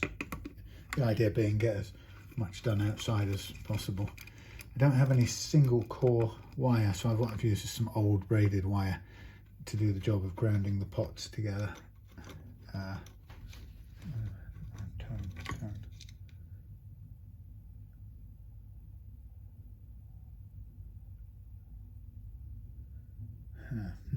Yes, get this around the right way. So this is round this way. Should be like that. No, oh man, I've cut the wrong bits off the wrong bit.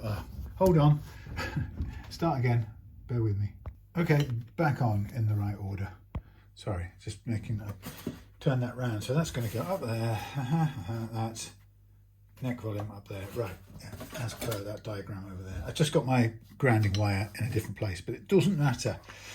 So out, first of all, comes these, and all of these, and all of these.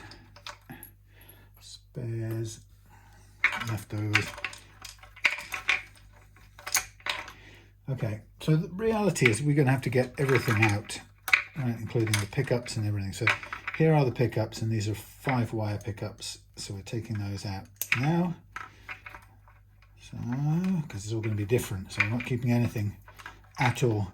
Here is the other one. Very good.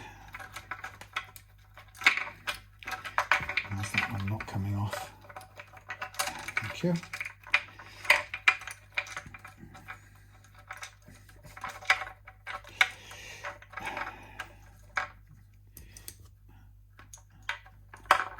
Now we've got what's coming through here. We've got a ground. No, that's the return from the switch, but we don't need that right now. So let's cut that off. Return from the switch, pickups out of the way, and this one is grounded to ground here.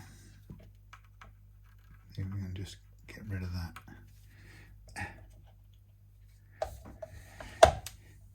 Bridge ground is like a piece of string, guitar string.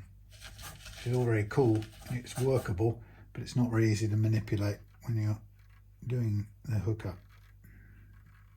I might have to get a different tip for this. It's not quite hot enough. Oh, come on.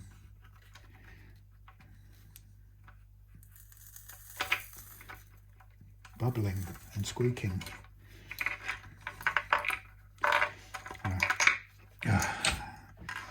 That goes to the out to the jack. We don't want to do we? No, we're going to replace that with braided wire. That's the whole idea. You can cut in half. You can go out there. Green can go out there. Off you go. This one, I'm trying to get this one off. It's been soldered in 2 places and it's quite long, but I can't really get any grip on it to desolder that. Let's try from here.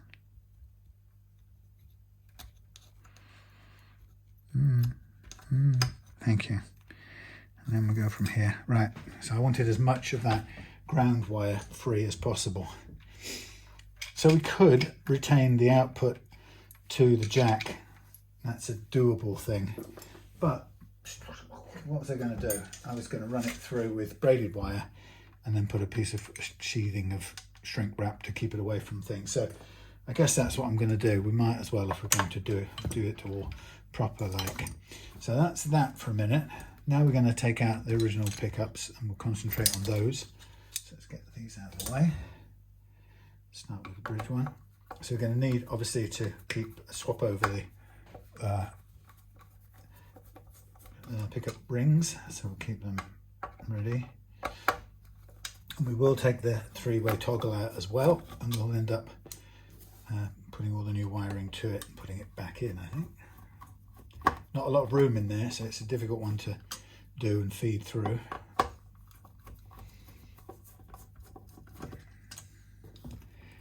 Okay. First one being bridge. Next one being neck. So what we'll do is we'll get rid of these and then we'll take the we'll put the switch and its wires through first before we put any other pickups in. Get that wired back through.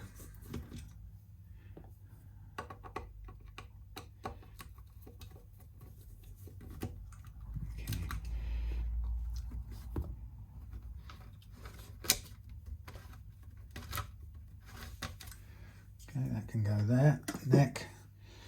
Okay, so now we're going to get the bridge. Not that. Not this. We'll get the three-way switch undone.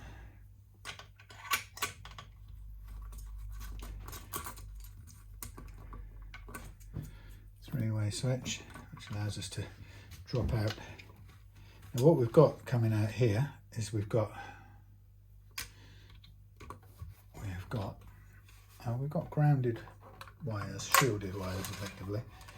So we've got all of them go to ground. So that was equivalent of having, it's not like having braided, but at least it's shielded.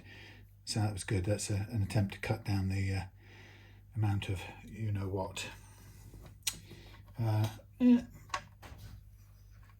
Radio frequencies is okay. So what am I looking to do? I'm looking to do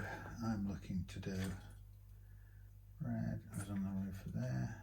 Red out. So that would be out to the switch. That's the input. Red out to the switch. Input to the switch. And this one would be that's middle. That's red out to the switch. And that one is. That's a pickup. What would that be? That would be a pickup in bridge. Both red, are they? Both got reds in there. No, that's not the pickup connection. So these are. This one will be. Didn't get it. What's that doing there? Oh, I'm confused now. Oh well, we don't need to care about that. Let's get these undone. Oh, it's a little light now. Nothing in it.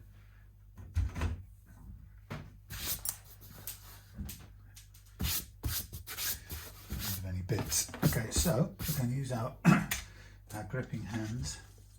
I'm going to hold this thing and undo its whatnot. So we'll keep the big blob of solder on there because we'll need that. That will be our ground point. It's easier than trying to feed things through the holes. So we'll take that and leave the solder, and then we'll unhook all of these one by one. Don't know how well you can see what I'm doing. Just want to get off each one of these. One. Oh, great.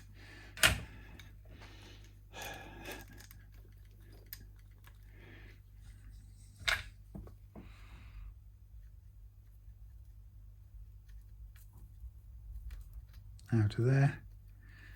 and off of there. Right, so these are 3 2-core wires, and what we're going to do is we're going to send 4 and 1. Is that 4 and 1 we're going to do? Well, that's going to be the pickup. So 2 of these and one extra. So 3, of course. And that's going to be our run across from here through to the first ones in there. So we'll go that long to be on the safe side. Give ourselves room. So that's 1. That's t'other. And this one is, still got enough for a 3rd one. And this one will do the job of getting out to the jack. So it's a longer one. I think that will do.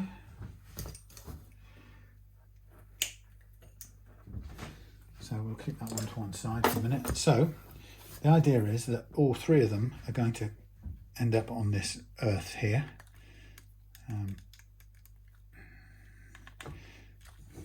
don't know what you can see now.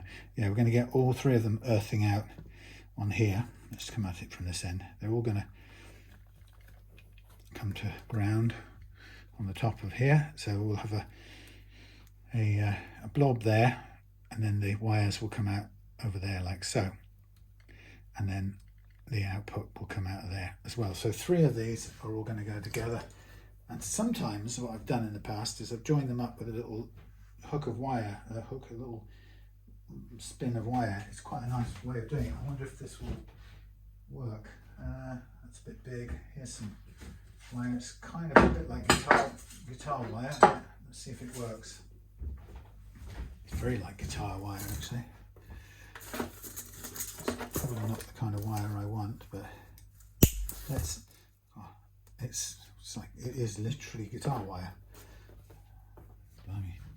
So the idea is you would want take a bit extra, so we'd want to ground it there. So we'd turn it round. Oh, blimey. Yeah, you could sort of get away with it, I think. God, I don't really want to stay there.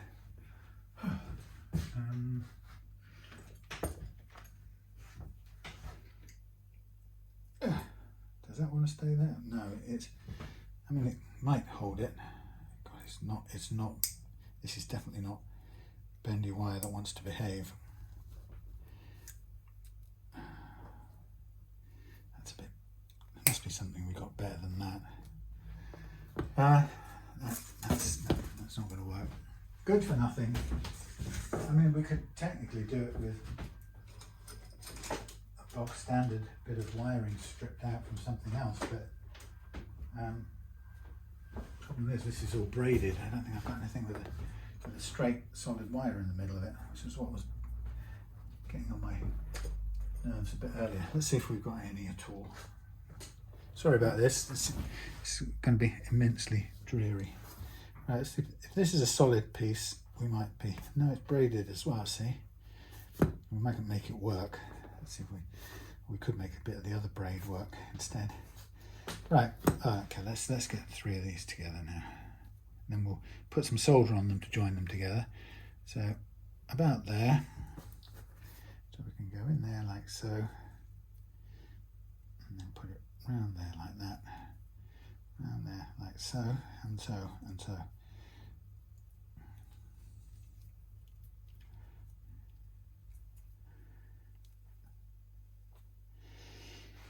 Okay, so the idea being is if we load up this little joint here with solder, we can make a fixing point on there which will hold everything. Now for this I really probably should use the bigger, what's it, more heat is the word I'm looking for.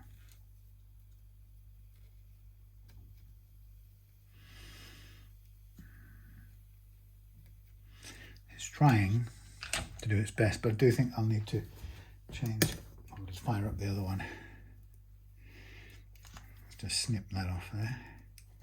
Hopefully it won't come undone. Well, that'll probably hold it in place for the time being. So that's for the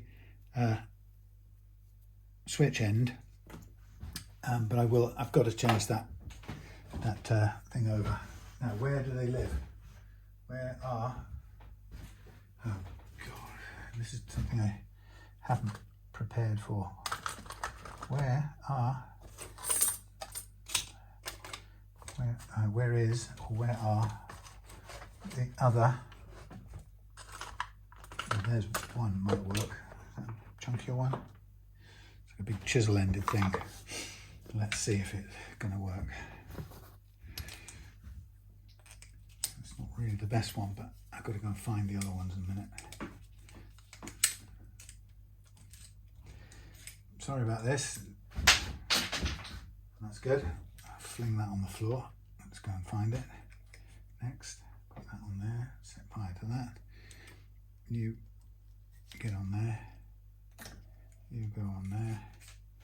And you come down with me to find, there it is, right at the back.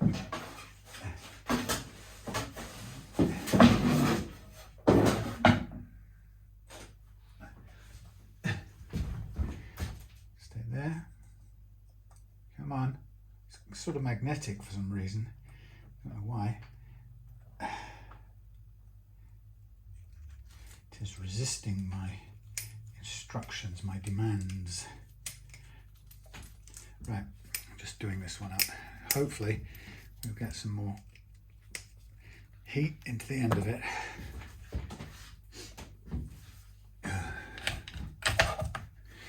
Right, back to here. Now the next thing I've got to do is I've got to strip out the poke out all the get me the loose or the cloth wires out there. So it's never a particularly easy job because the cloth often wants to fall apart too. We just have to get it back far enough so it's out of harm's way of the lugs on the switch. So we also have to, we need to put some colour on these things to see which one is which, because otherwise we'll lose track. So I think a smart little thing might be, if we can find some shrink cable to put over each one and go, that's the green is such and such, you know, red is such and such, and they belong such and such where. You get what I mean. Okay, so there's a first one stripped back, and we'll do the same for the others. Let's have a look and see what we've got in the way of those things. Did I tell me I took them all home? That would be pretty stupid of me. I have a feeling I might have one. Not there, not there. Well, it's not the end of the world, but I'd prefer if I had some kicking about. But no. It's crazy to have them all at home. Unless they've gone somewhere else. No, can't see them. Okay, we're going to have to mark them in some other way. Silly me.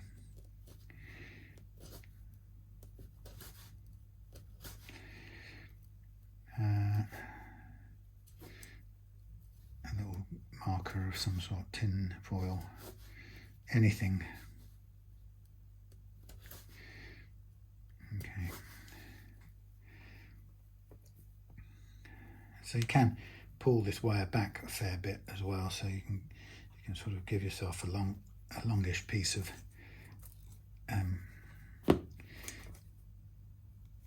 cloth wire.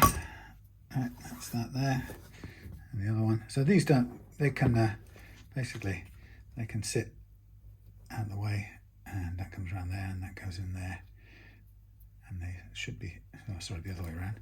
They should be relatively safely out of harm's way. There, don't want that to touch out, but yes, ideally we'd probably not want any on there. Let's see if we can take a bit more off while we're at it. It's just boring video, but you know, I'm on 50% on that phone, and it's gonna, or I was on 50%, it's gonna run out when it does. So the precision setup part of the job is done. So all I have to do is get the electrics done. All I have to do is get the electrics done, wire it back up, put new strings on, test it all out, and we're everything should be nice and precisely set the way we want it. So that's not so bad, but the fiddly bit now is this kind of thing, which would be a million times better not being done on camera, but it's tough. I'm running it. Okay. You can bring these back as well, just push them out of the way. Okay, now for the third one only. I've got to do the same to the other ends as well, but we'll get them through the body first, I hope. So these are all the 3 wires we need to get through. One's going to bring the bridge signal after the volume and the tone. It's going to bring that signal up to the switch, and then it's going to bring the neck one up to the switch, and then once the switch decides which one's going out through the output, we bring the grounding wire back out to the top of a pot, and sorry, no, we'll go all the way through to the jack with some shielding or some shrink cable. I've got some big size shrink cable, that's true, but it will be good for making safe the braided wire as it goes through the cavity. But yeah, so it's just these 3 that have to go all the way through the body, and they carry, the 3 of them will carry the signal, the 2 signals up, and then the 1 combined signal, whichever the switch is chosen, back down to the jack. So there we are. Good stuff. So here's my little 3 signal watchers, ready to go on there. This is such an impossible thing to carry, to hold on to the switch. It just does not want to stay in one place. Stay in one place, maybe. Okay, so the idea is we're going to want to get this thing onto there, but it's so hard to control. Let's see if I can do it like so. Right, it's going to come up onto there, and we want to go onto there. I think it's probably going to be in my best interest to try and get some more solder into the back of this. So, but I ain't going to do it that way. Sorry, this is just so hard to do with that constant faff. Right, you get on there. You must be heated up. You must be. You get in there and stay there. You go on there. I want plenty of heat to join these fellas up, please. Come on. Come on.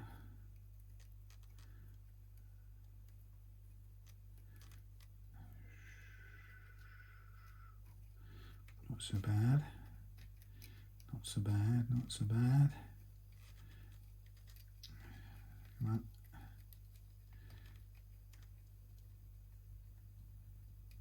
Right. Nice big patch of solder.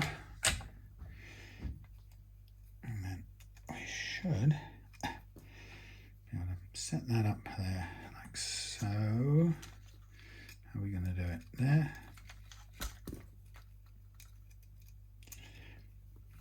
There, and maybe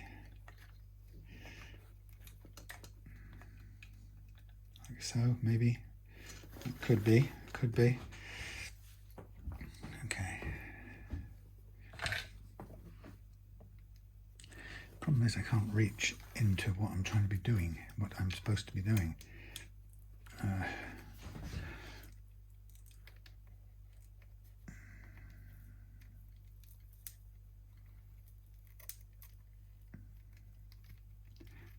How the hell would you get that attached to there? Not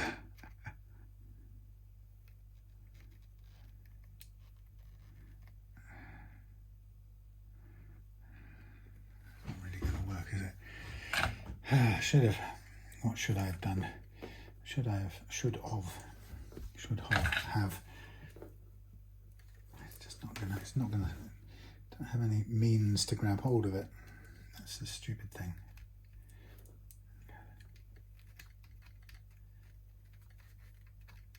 So what we've got stuck there is that piece of wire. It is helpful, not.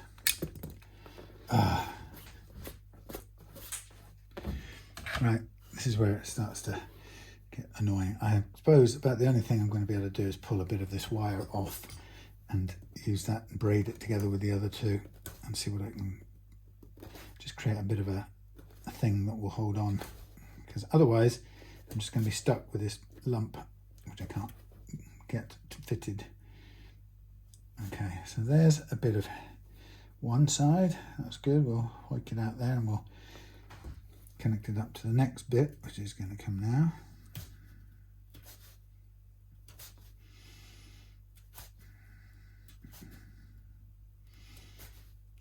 Truth is, if you can get some solder onto here, then you can basically you can sort of pull it around and cut it to a point and get it to go through the lug holes. Come on, off you go, sideways, please. Thank you. Right, there's the second one, ready to connect.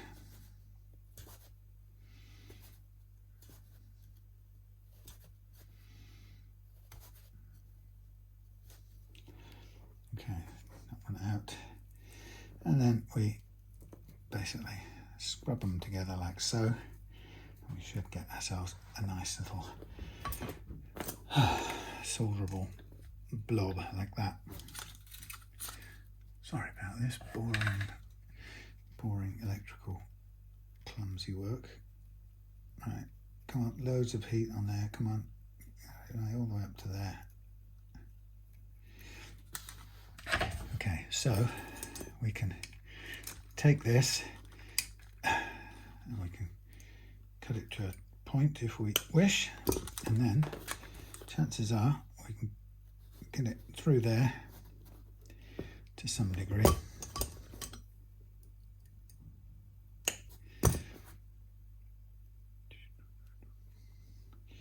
Well, we'll get it in somehow. Let's get that on there. That could be there. No, that's what we're getting attached to, silly person. What am I doing now? Help me, help me. Okay, that's the top, there's the bottom. I'm coming up. So I want this to go sideways like so, and to there, like so. I think that will do me if I can just get the blasted thing in place.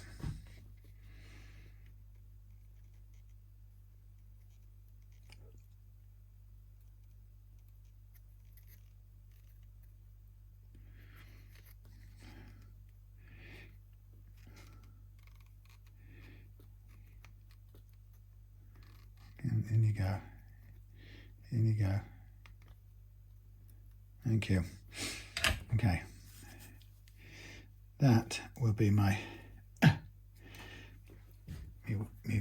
groundy bit done up, and we can bend it elsewhere if we need to. But from there we can get our bits to go into the important bits. So we'll cut back our middle one.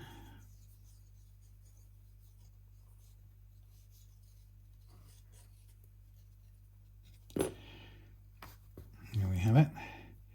So that's the output. Now, problem with this is it's not single braid wire. Darn it.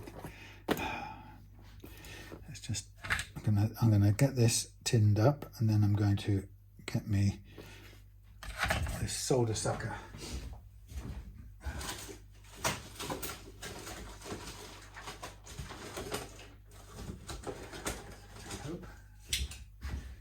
With the intention of getting the solder out from this middle one.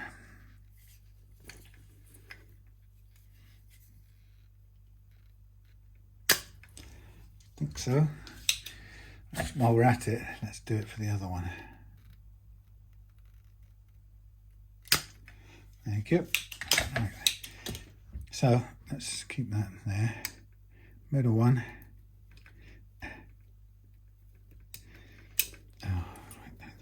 can't do it standing it up there. Right, this needs to be a little bit pointed.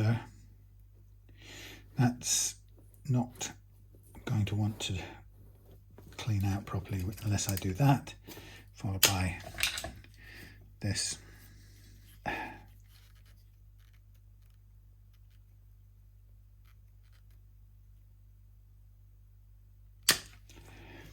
If I'm getting all the way through, it's a bit difficult.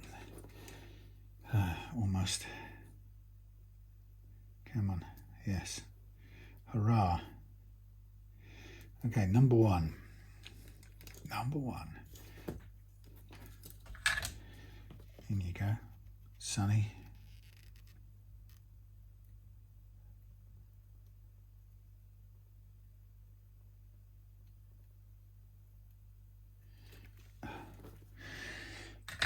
First one, thank you. Okay, so I can almost be clear about which is which.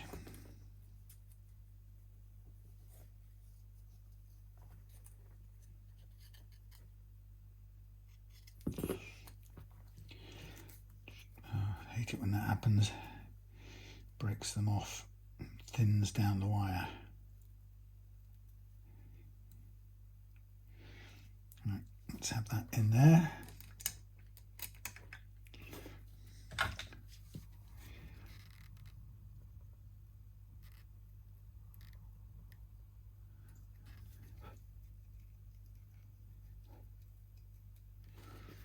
Okay.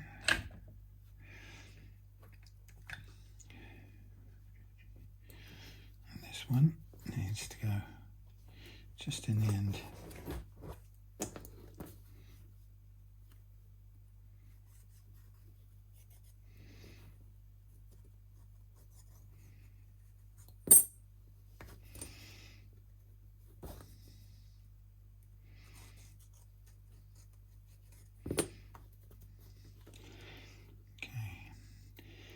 In you go.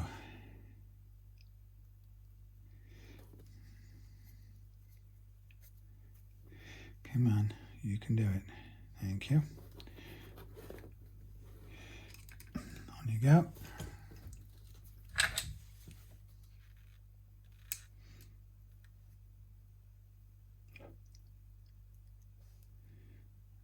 On you go, come on. Why is this playing hard to get? Thank you.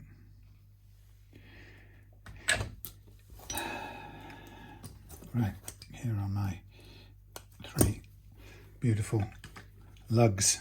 Now I can tell you what each one will be as we go down there, down. I have to do this visually because I can't get my head around it.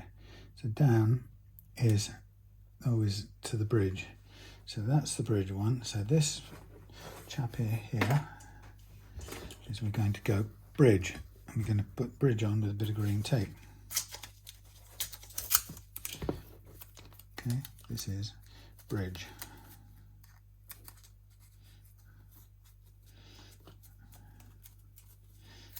Bridge is green tape. And how do I know that? Because I'm going to write it here.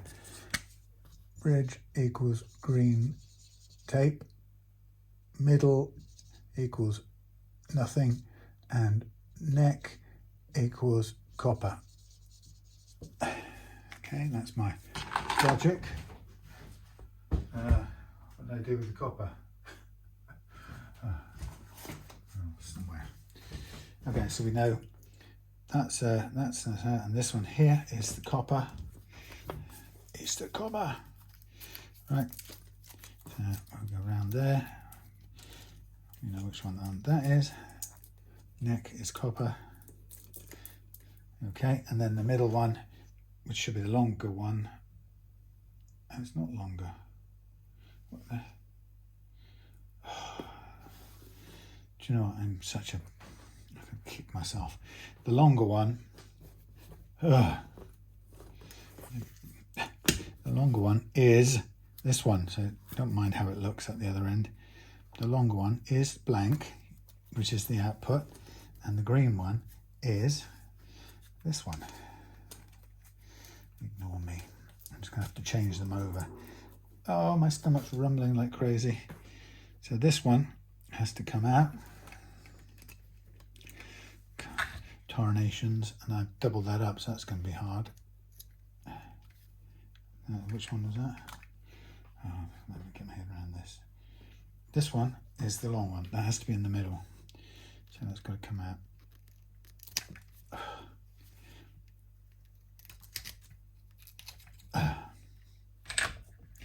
And that one's got to come out the middle too and go somewhere else.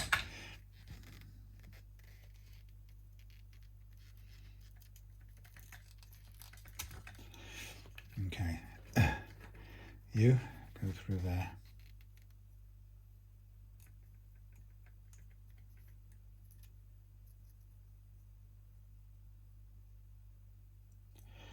Ow! So this one has to be cut back tidy.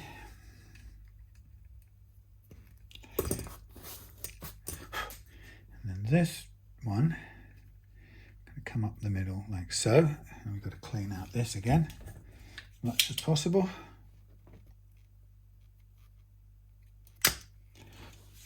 And again, see how boring this is. I'm just going to run out of batteries on the phone any minute now to save you 34 minutes of outer boredom. Right, I'm going to cut a tiny bit sharp off there. I'm going to feed that through there, aren't we? Doesn't want to go. It's because it's not cleaned off the other side.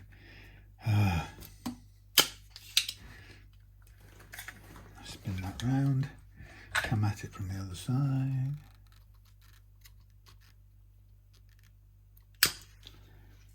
Absolutely no way of clearing that out.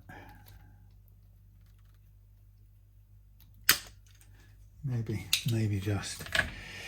It's the pain. That's a pain, I tell you. Right, come on through there.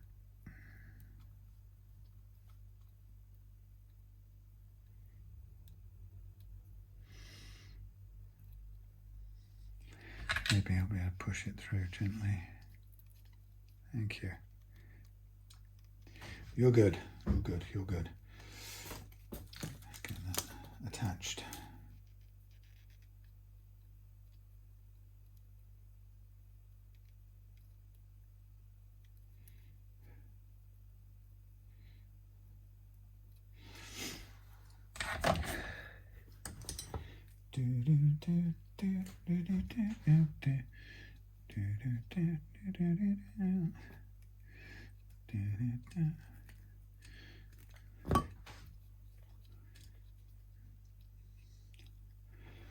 I can make this sit flat. I don't like it close to the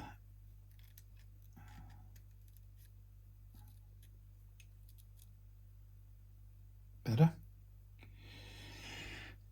Right, after all of that, get this out of the way for a minute. All of this out of the way, this out of the way, this out of the way. This has got to go in, and then, if you excuse me, then we've got to feed it all the way through the guitar and out the other side. Come on.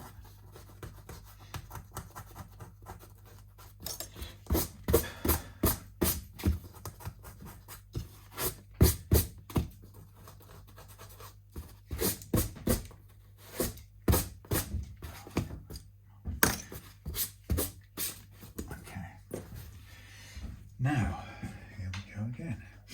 Let's put this out.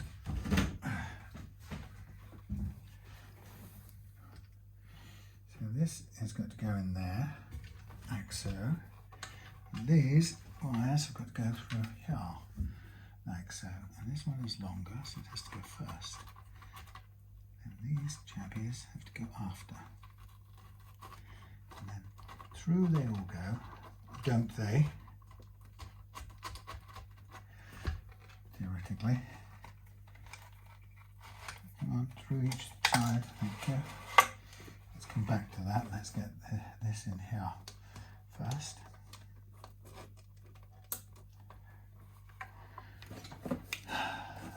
Where did that go? That went there. Did we have one on the outside? We didn't, did we? Just on the outside. Fine.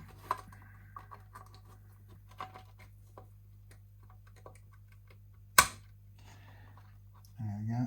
That one touching there. I don't like them touching, frankly, but it seems to insist on doing it.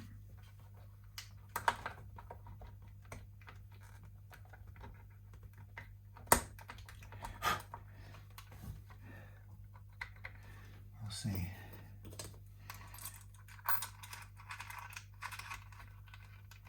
Come on, come on. What's going on with you? Thank you. Alright, now this is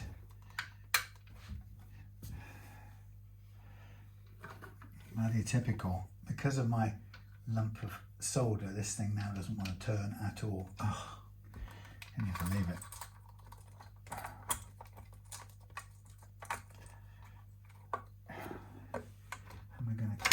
Persuade that to do otherwise.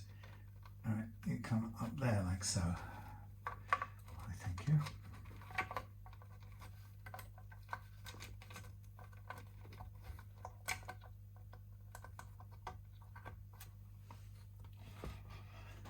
Oh God, I wish they would make bigger cutouts.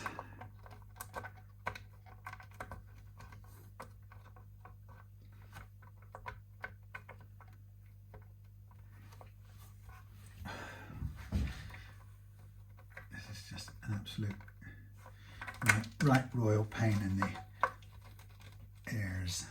I'm going to shove it all the way up that way and then try and get it in through this way. Lord have mercy. Thank you.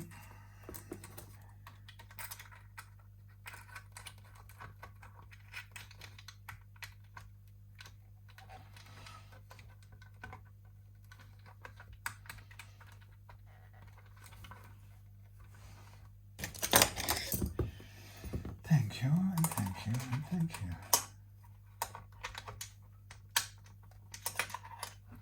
Stay there.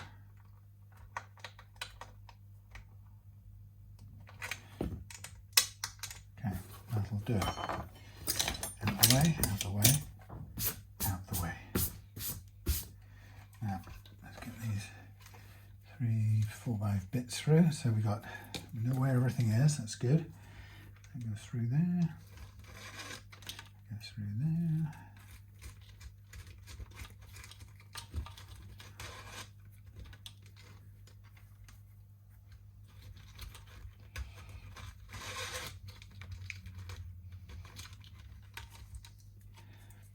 Come on, stay on there, green.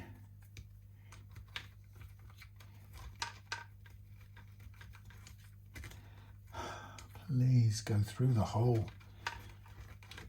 Honestly. Me frustrated? No, not at all. And here comes the last one. Right, so those are those. Pull them through, pull them through, pull them through. Lovely, lovely, lovely. So let's just take those out of the way for a minute. What did we say green was? Bridge. Green was bridge, put him down there. Copper was neck, put him up there, out of the way. And the output was way over there. And while I'm at it, let's take this off. Now what we'll do then is I'll hang up the guitar again and we'll prep the pickups to go in.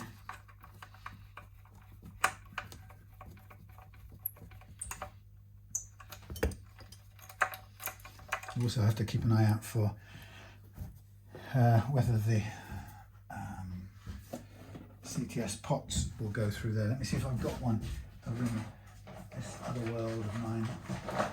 This is an example. Now in my luck, I won't have one. Maybe.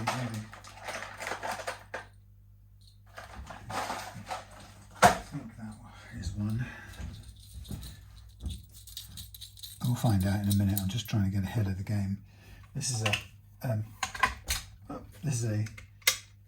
what's the word? A solid shaft one, but that doesn't quite fit. We'll find out in a minute. I could just pull these up and out here, frankly, and just try one of these. Yeah, so that's got to be increased. So we'll just check how much, and then we'll do that and hang it out of the way. So we're going to say, so I'm going to be 10 really. So we've got our reaming tool out already. Yeah. And we'll go through here and gently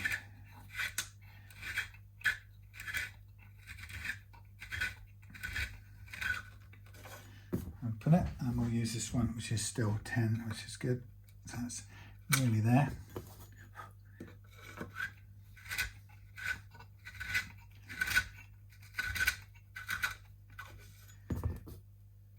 There we go.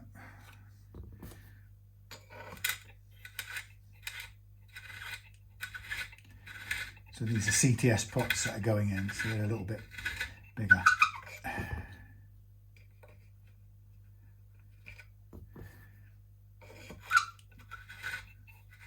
Could do this bit with the staged drill bit, which does a good 10mm hole, but something I prefer to do it by feel, by hand, so you kind of know where you are. Okay.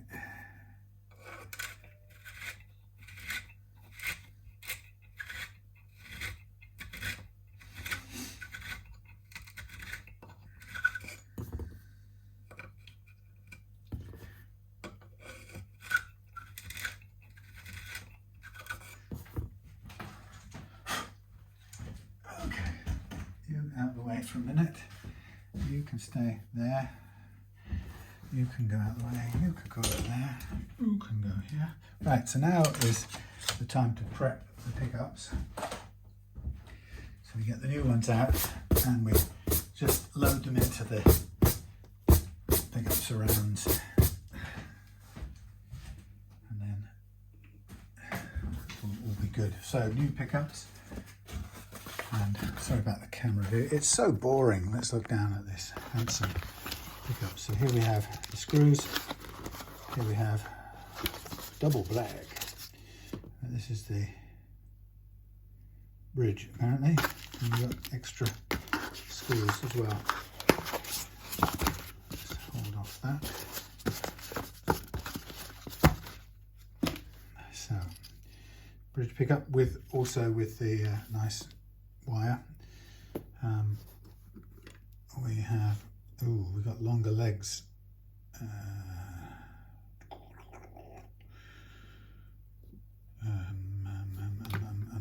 Bridge. I hope that's all going to work okay. It's always the way, isn't it? You get down to a certain point and you go, wait a minute, I didn't think of that, or nobody mentioned that.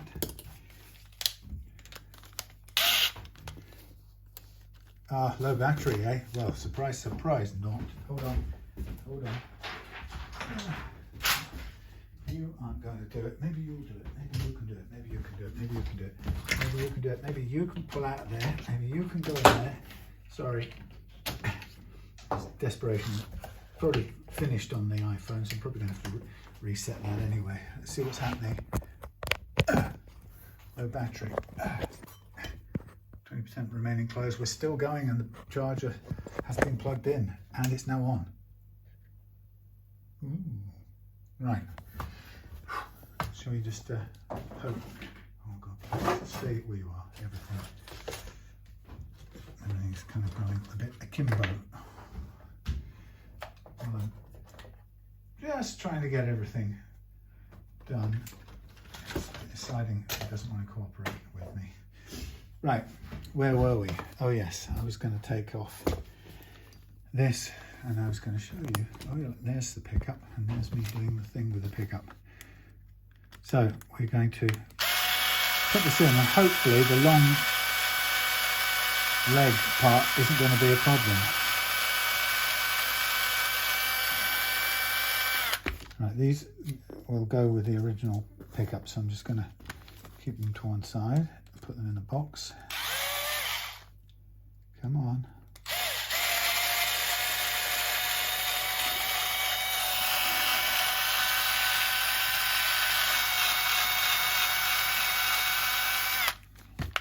Okay. Original thingies. I can go in that box there for a minute.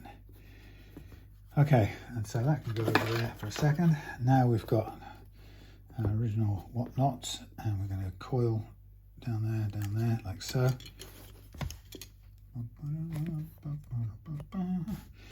Are these both the same length, or one's longer than the others? I don't know. They probably should be the same, but why there's two of them, I don't know. Right, let's try them. Oh, come on. Right. That's what cracks me up, that the spring is about 50 times longer than anything else, and the chances of squishing that down and getting it to work is non-existent. So I'm going to cut it down in size, because there's no need for all the stuff over compressed. I'm going to cut the other one to match, because I'll just never get it on otherwise. Right, better start there, backwards there. Now we can just about reach, because anything is it's going to be under pressure from there on in.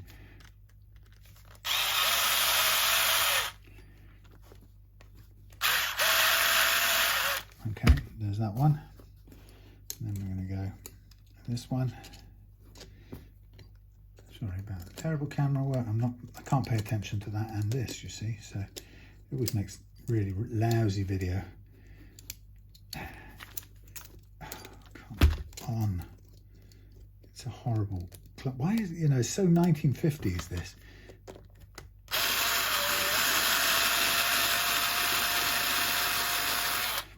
Okay. So there's our, what did we have for the bridge? Let's go green again for the bridge. We know this one is from the, pickup, don't we? How do we know it's from the pickup? Do we really? I don't know if we do. Well, I'll put a mark on it. There we go. This mark tells us it's from the pickup. It's got some black markings. Will you be able to do that, Sam, onto the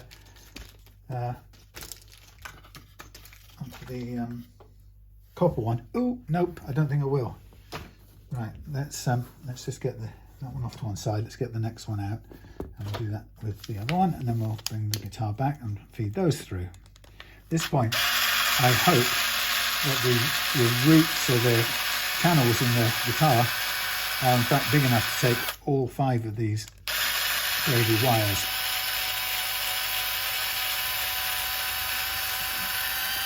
We should cross our fingers and hope. Right, these 2 can go in the box with ready for the other pickup, and that is the other pickup. Go there for a minute, and the next one is over here.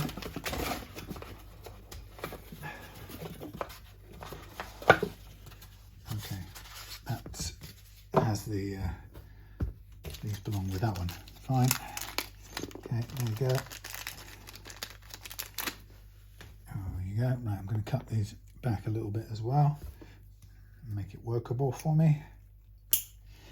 1 and 2. Oh, come on. Thank you. Okay. I do like these bare wires, good old-fashioned braided wire thingies, but they are limited in the sense that he's got some. Oh, I see. All my birds are back, are they? Can you hear them?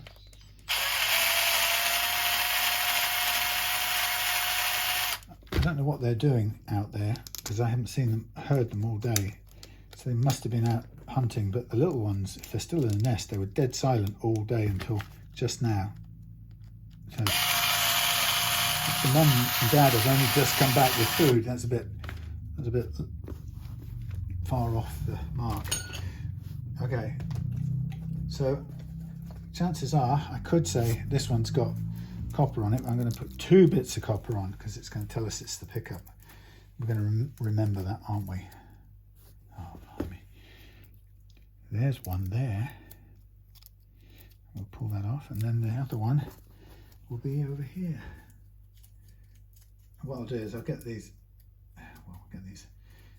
in and hooked up, hopefully, but I think I'll probably change the, I may need to change the tip of the thing back. When you need a piece of copper foil, darnation. Okay, so there we go, something like that.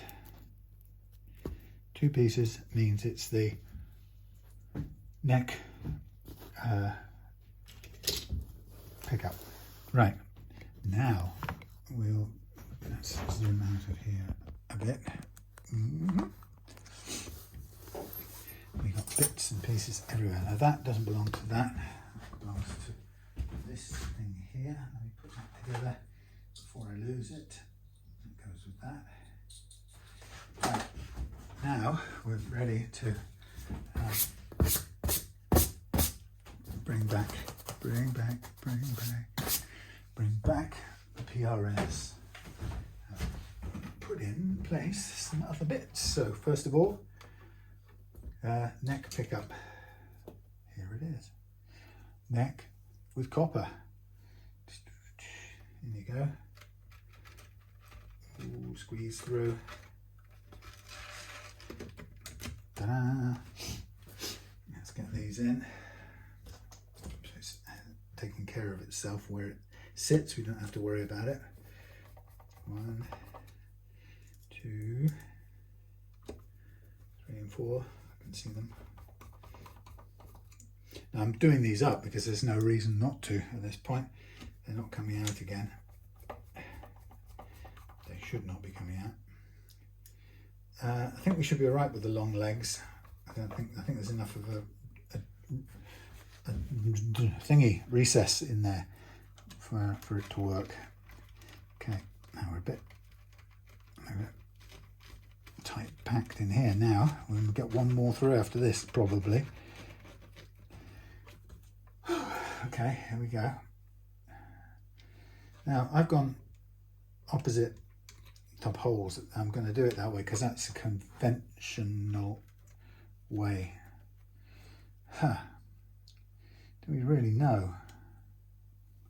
Doesn't really matter too much, but it can be changed, I guess.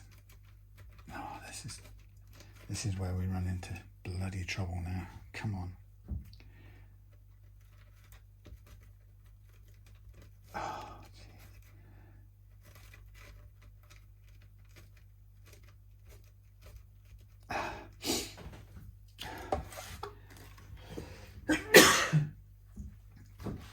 Tarnation. Thank God we just got it through. There's no more room, no spare room in there at all. Okay, in you go. Right.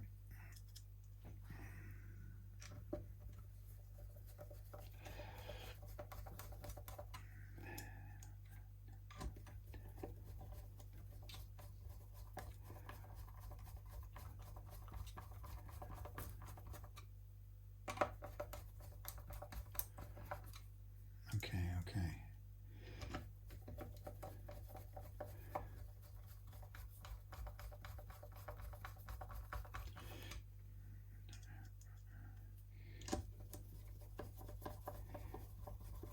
Okay, so there are our wires, everything plugged in place. Now we've got neck pickup wire over there, and now we've got bridge pickup wire over here. Right, and then we got a ground wire pinging, a little thin ground wire pinging in there. Now in we have neck volume. Oh boy. And now we're going to want some of these little thingies. Yep. Okay. One.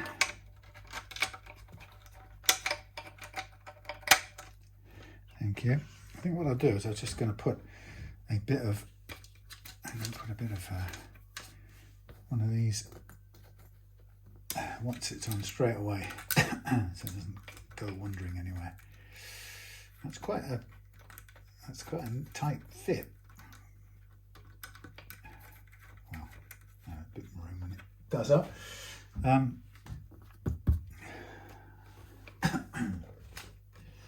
Not a ton of spare room though. Let's just make sure this is in the right place. That's pointing that way. That will do.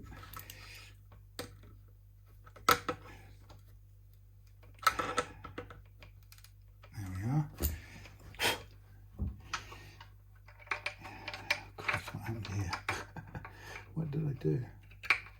Thank you. Over there. In there.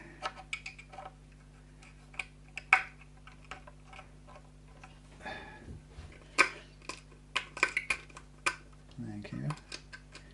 Go out the way over there. That's good. You're safe.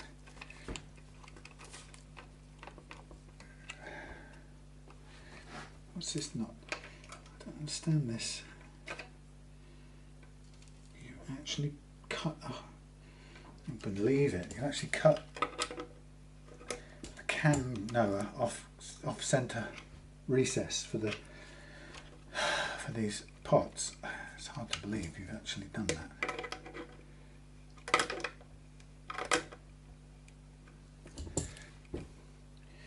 Right, can that fit this way? Can this turn the other way? Just? Oh my lordy. You didn't tell me you're going to have to point them in different ways. This is ridiculous.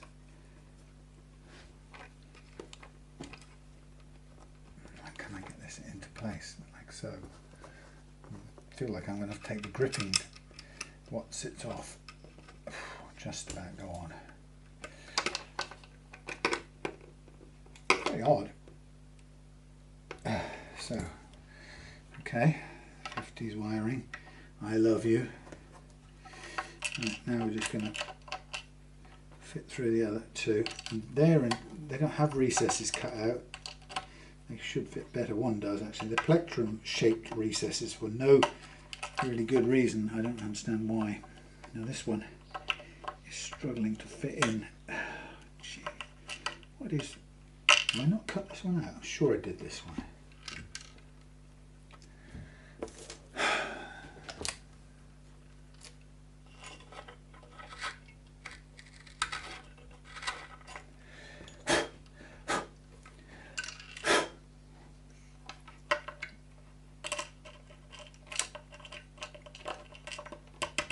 Thank you. Now that bridge volume, this is no good. This doesn't work with this kind of wire. There's not enough room in these pots. Lord have mercy on me. I don't like this. It's supposed to be nice and neat, but these things don't want to sit there. 554 storage full. Okay, not now manage. Sorry, we've blown that up now. That's the end. Ching, we're dead. No, we just keep running with this one. And not that you'd be interested, because this is now, this actually won't work now because there isn't enough room to run this earth cable round this blasted pot, which is really annoying because that's how it's meant to look really cool. So I've turned this in here. Can we even get it in there? What is the hell wrong with these things? No. This isn't, no, it's not cut out to be 50s wiring. That's what's really annoying about this. This is just definitely not cut out for it. Hellfire. They've routed or cut out some recesses in here to fit the pots in, and but not all of them have a recess, because not all of them need it, but the ones that do, you're forced into that recess, and that means everything I've set up can't sit facing each other. It now has to sit this way, so it's suddenly all gone completely. Even my my what-you-call-ems capacitors only barely fit across. And this, then I'm not even sure I can fit this grounding wire back in between the pot and the thing in any way that's workable. Might just be able to do it, but I don't really want to be chucking stuff on top of there, but I guess it will just about work. So just a little detail there, it's not made for it. The PRS is not a Gibson Les Paul. So even when you think you've got it all planned out, you discover that the PRS, this way it's been routed to fit the pots, and the way a Les Paul gets, well, the pots fit in the Les Paul according to this vintage wiring schema. They're two different things, really. I'm just trying to get that tamped down nicely. So that one sits there okay. That one just about reaches the blasted thing. It's going to try and pull itself out. Let's see if I can extend this wire just a tiny bit.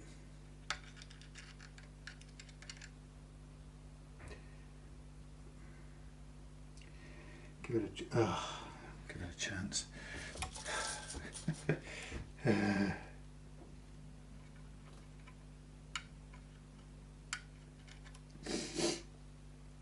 Right, you stay there. I think you'll be all right. Maybe you can come there. You can come out there, a bit further out, a bit more room. Stop moving, will you? Thank you. Okay, well, I think I might just get it done, and I may just get this onto here with some solder. I may. Right, that's out of the way. It's no longer working.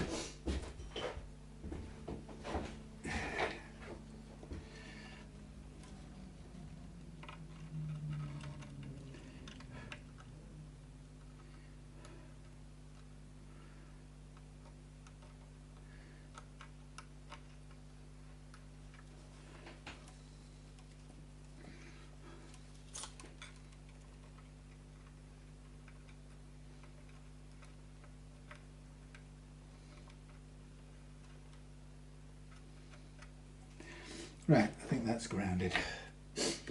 That's grounded, that's grounded. Not quite in the intended tradition of the whatchamacallit, the vintage 50s wiring, but it'll do the same job. It doesn't quite look exactly the same. Right, so now we have the pickup wire comes in here, and we can pickup wire, we're talking neck pickup. We might need to move the neck pickup and change it round. So the last thing I'm going to do is, I'm not going to cut it short or anything, because we may need to remove and move it. So I'm going to set about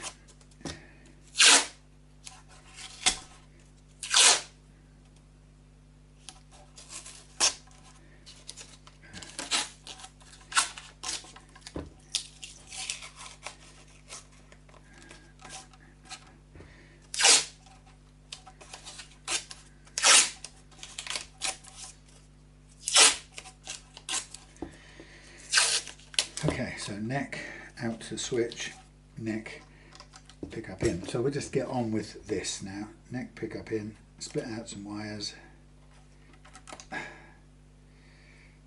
Oh, I'm going to sneeze again. So we aren't a million miles off. It'll have been quite a late session, but that's good. Better we finish it in one go, I think.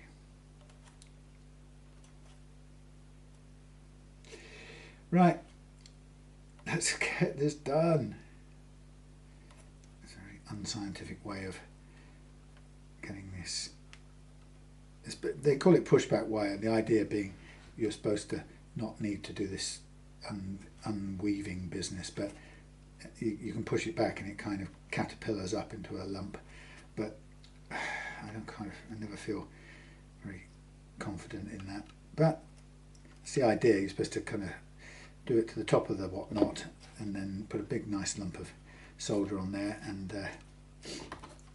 I mean, I don't have to do it quite that technically cleverly, but it looks tidier. But the problem is, my slight problem here is that I'm going to end up with a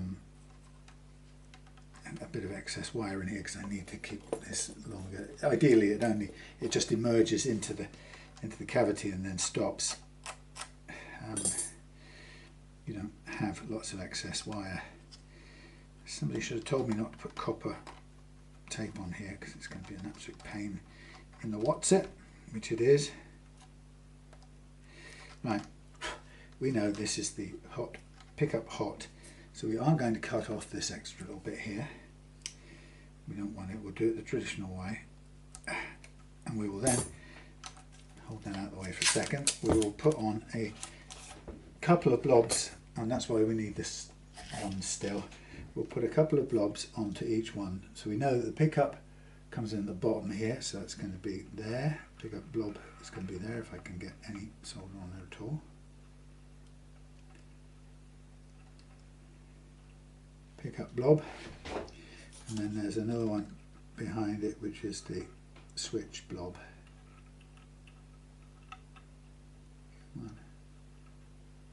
Good, good, good. We'll do the same over here, although it's gone into a funny arrangement.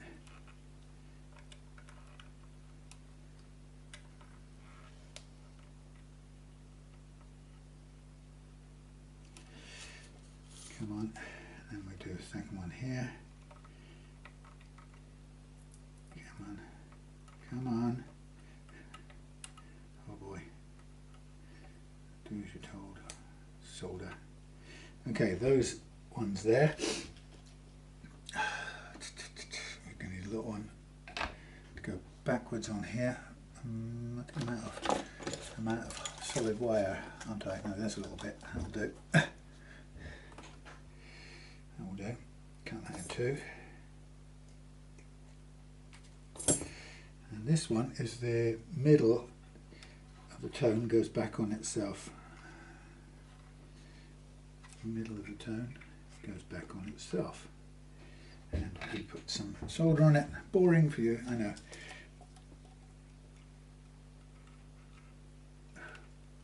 There you go. Middle soldered.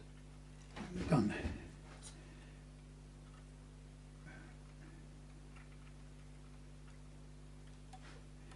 Done. Yeah, that's done there. That's there. That's there. Okay, the middle of this one to itself.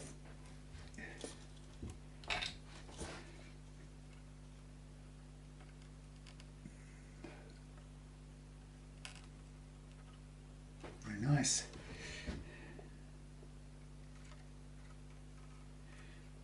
Very nice. Okay, progress.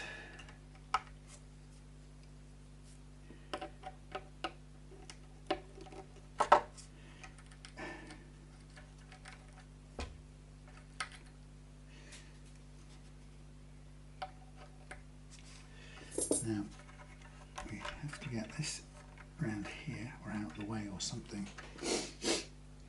We'll worry about that in a minute. So, now we go, right, yes, now we're going there to there. That's a bit of a pull, isn't it? A stretch. So now we're going to have our blob here. We're going to need that.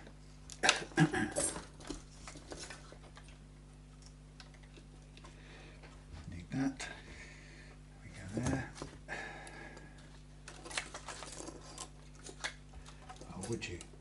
Would you? Would you, please? Would you? Right, we're going to make a blob on here, and that's going to go there, like like so. That should help connect up this bit. And then we unhook that. Give us the blade, our daily blade. Cut this back. Or could we even push it back? We could even push it back, but then it doesn't stay pushed back. That's the problem.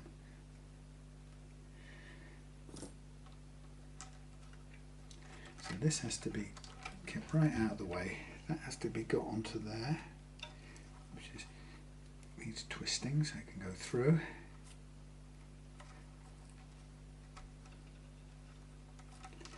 That could be good there. And this is now out of the way. It's too far out of the way. Oh, bloody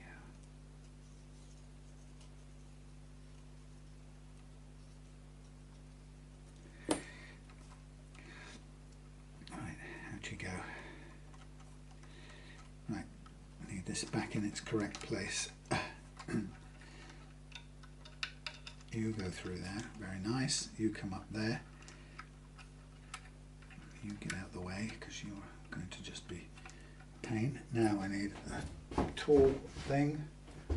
No, no, no, no, no. Okay, missing. Blue, long nosed. Oh, there you are.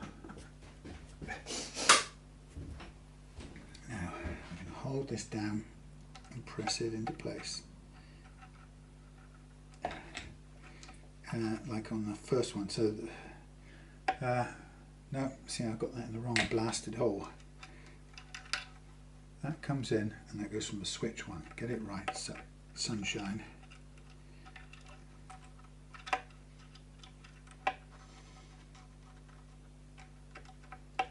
Okay.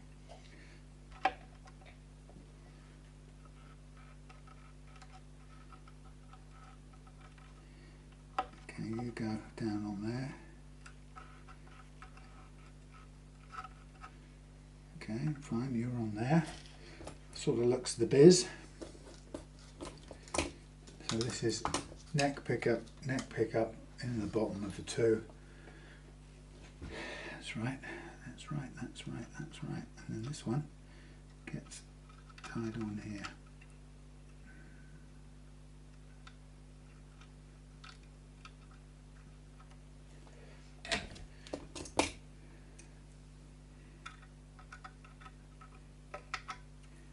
Okay, good, good, good.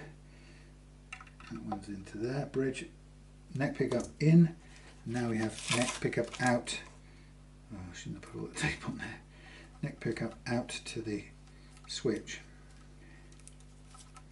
Come on, off you come. Neck pickup out to the switch. This will be the easy part, I promise you. Come on. Out you come. Right, so we're going to pull back a certain amount. So this is out to the switch, and we know where it's going. It's going to behave.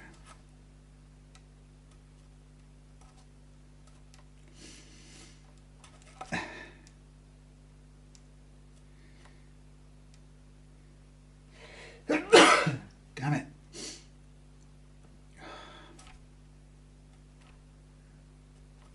So this is how it goes. You know, you don't have something interesting to say for hours on end, I'm afraid. This is as exciting as I get, which isn't very.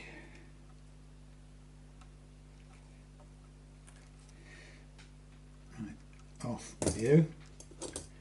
Now we need to weigh you up in size, so we're going to go from there to there. We're going to put this near the end. We haven't got much room there, so this is the neck out to switch. We're going to put a blob on here, just by the pushback wire, cotton wire.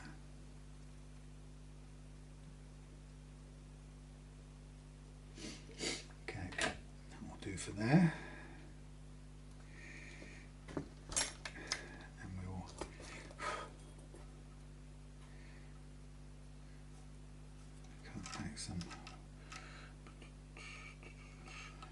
this.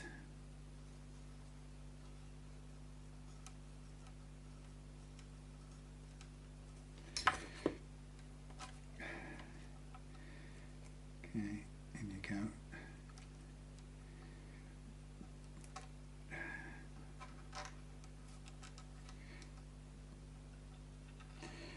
So that's going to share a place with the middle lug, which has the capacitor attached to it, and I'm going to now whitten this up and down and join these two babies together like so. And then we shall be free to join the live, what's it, get out of the way of that please.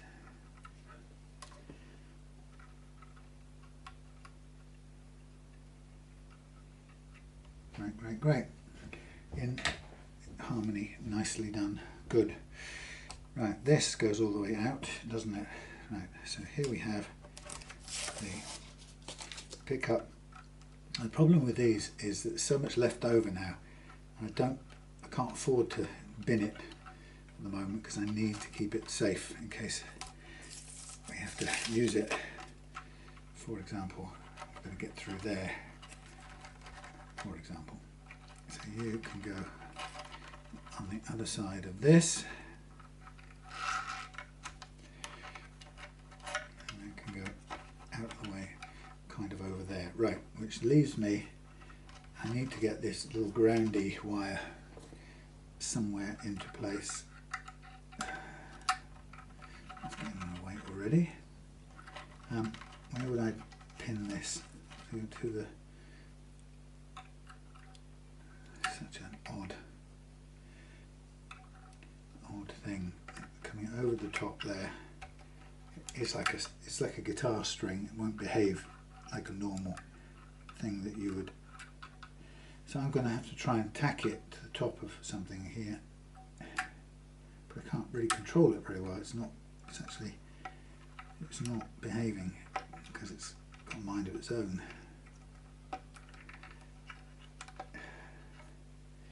I can maybe heat this up, but what I don't have is I really don't have any spare solder to get it to stick. Stick down there, would you? What do we reckon? I think so. That's the bridge sorted. This is going to come over the top there, out of the way. Fine. And this one here is now going to come round to here with a couple of bits needing keeping out the way. Okay, this is bridge pickup, so it's going to be the bottom one of the two. So here we go, bridge pickup. Let's give it some. We need to give it some solder. Bridge pickup, solder. Let's give it some. About there. Would that do? Yep, I guess that would do.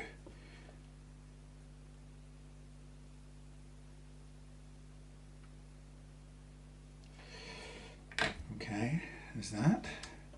Need a couple, perhaps a little, what's it, to tie it off, clip tie, cable tie. And guess what?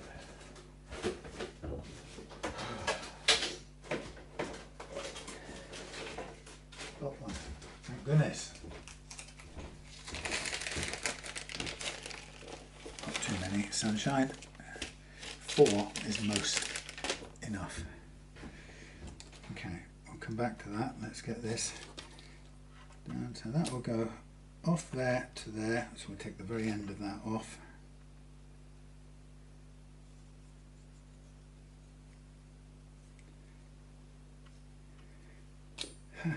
Right. You go through there. Ready? Get through there. When you're ready, you get on there when you're ready.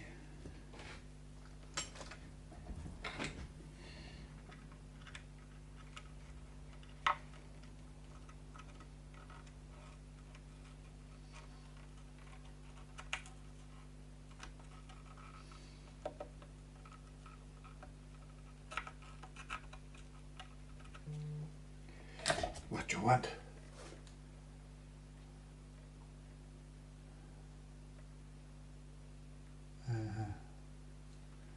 What time is it really? 10 to 9. Not doing too badly considering. Let's get this one on, tacked.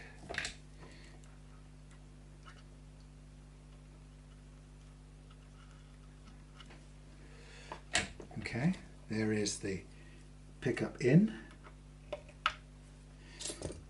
and we can tie off this little one now if we can.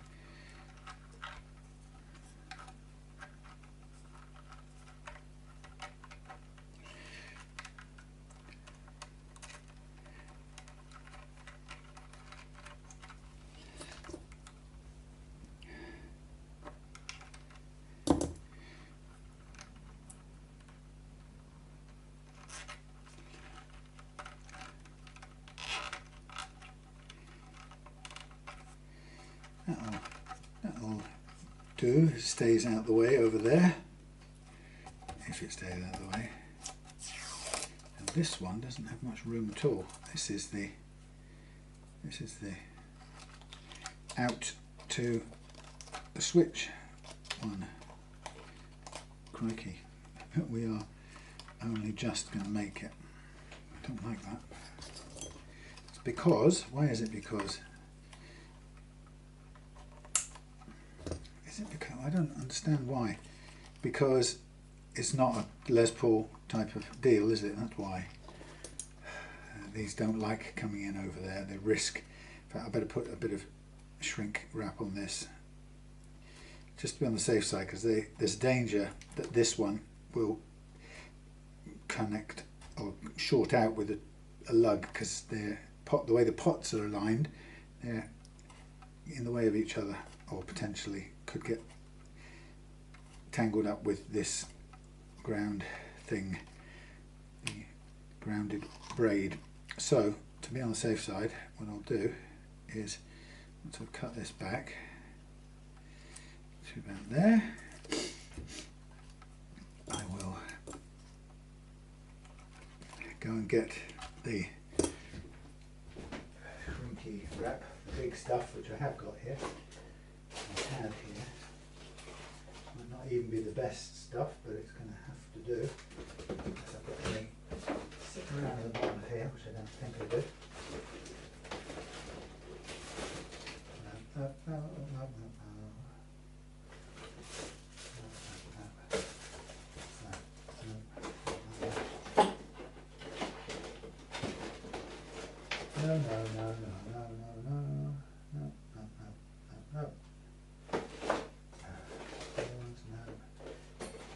Maybe any good, this one? Maybe any good? Possibly. One small one. Blimey. So this one could benefit from being run through here.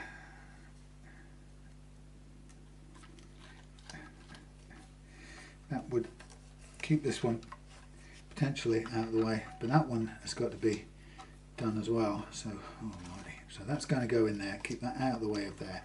This has to be out of the way over there. Can't think of any way of tying these together. That can touch that, but it can't touch anywhere else. Let's get this. Come on. Give me a break.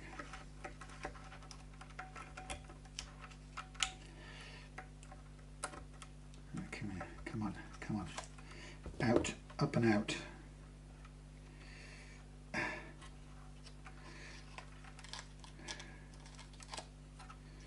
boy. This is such a pain.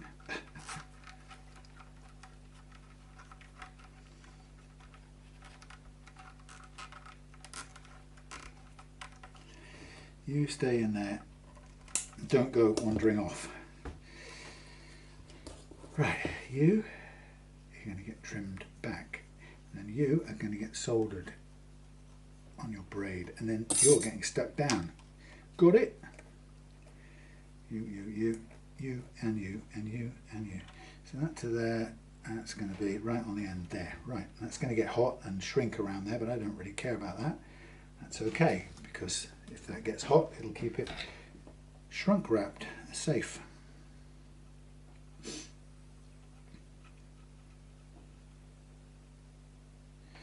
Almost be a good thing if it did shrink at the same time, but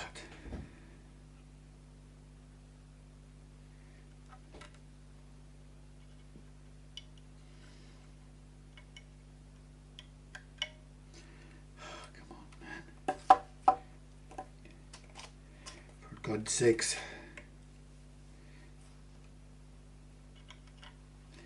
Thank you. You stay right there.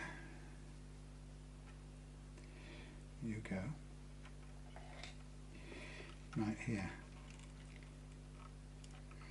Well, that's what I've learned today, is that PRS doesn't automatically like a vintage, or classic vintage, yes, vintage 50s wired Gibson setup. It's as simple as that. Okay, you're done up, lovely. Now you are going to need some of this to protect you as you come chundering across here. You can go in there, but I'd like to get you gripped up. So you're no good, you're fully charged probably, or whatever you're going to be. You can come out. What are you doing? 42? Well, it's not like you're going to record anything else, is it? But I've got more of a need for my shrink wrapper blower.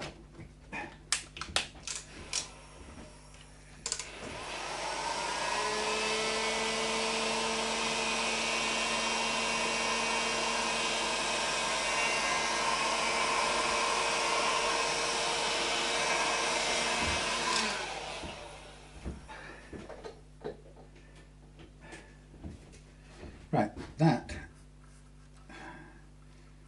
it's not exactly going to stay in the right place, but when we get down to it, it should be more or less okay. If we come across there, what we want to do is we want to get that through to there.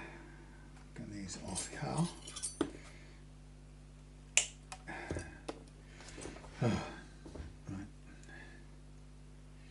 Don't even like that. Let's put a new quality one on, shall we?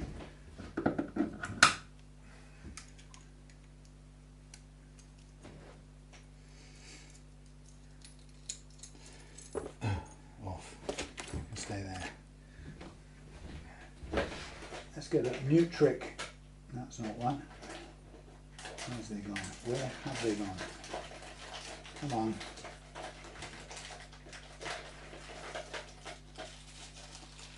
There's one in there. Come on, new trick. New trick. Alright,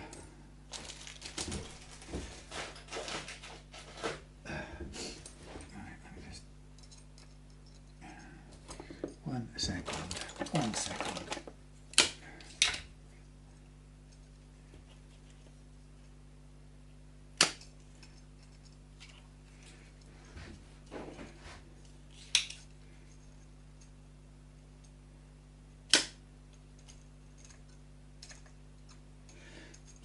Onto me.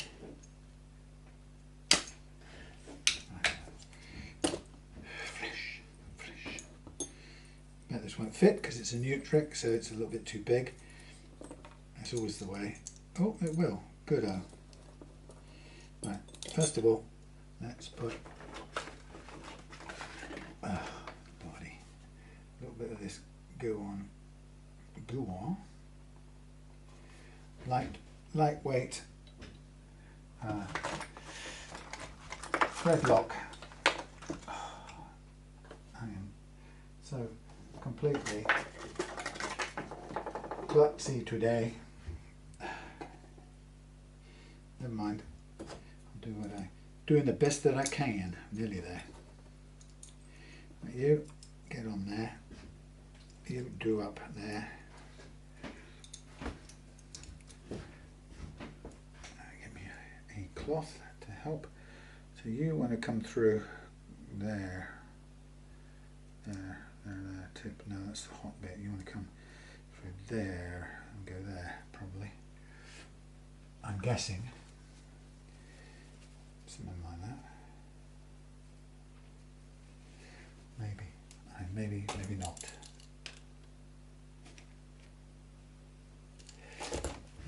All right, a little bit of extra. What do you call it?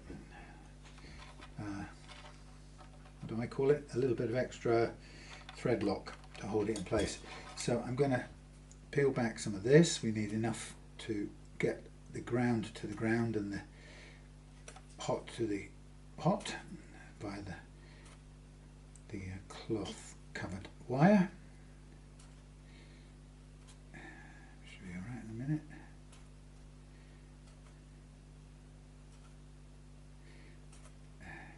Okay.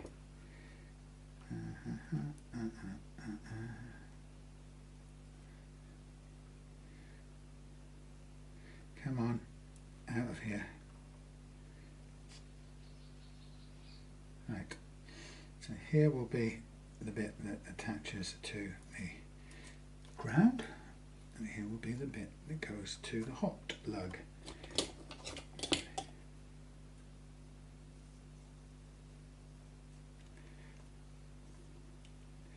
Oh, my stomach is rumbling. Okay. Wrap it round, wrap it round, wrap it round. Okay, here we go. You over there, you stay here. I need you, don't need you. I need you, you. How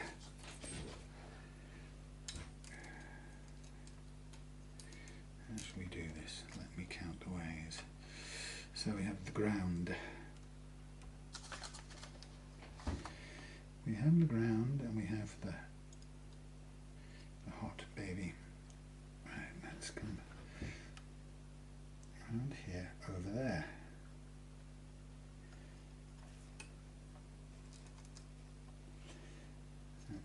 You in there.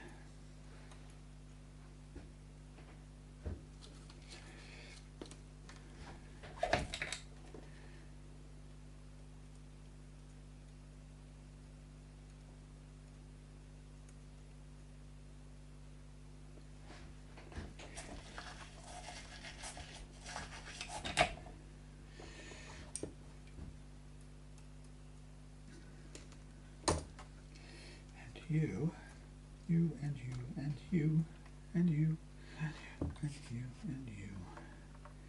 Go over the round there, in through here. Probably should tin that just to get it through the bleeding hole properly. That would be right. We're all right. We'll get through.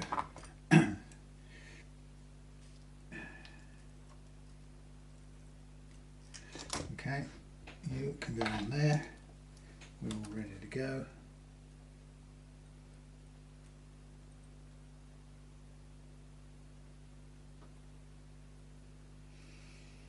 Oh, come on.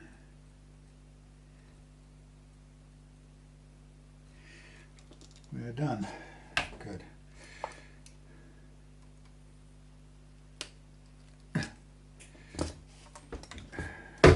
Bonk. Oh, I just done exactly what I knew I shouldn't do. You didn't tell me either, did you? You bleeding... You buggers. Can't do this until I've gone through the blasted whatnot.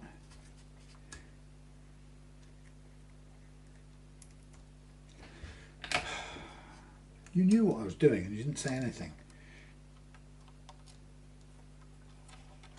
Like that. Fools.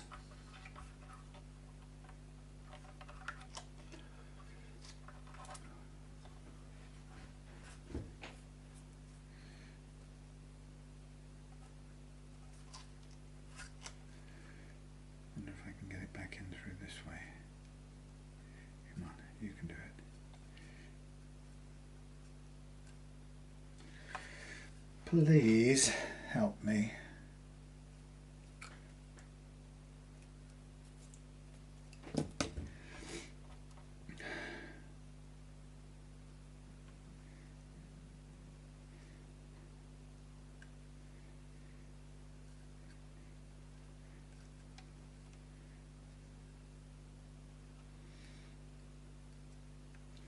No, that's not going to work. What I'm trying to do is I need this to be, I need that bit to be tightened up. 4 mils. I can't do it around there, maybe. See, the problem is, that's all very well having that down there, and now I can't get that blasted thing through. Right, forget that, stop that. Let's do this, let's do something, let's do this, let's do something, let's do this.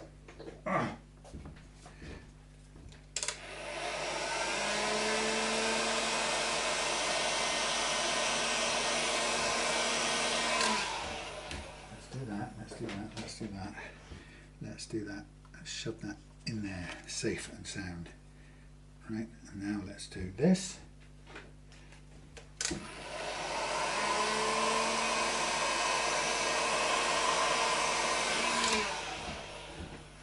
Now to be sure, get another one and do this.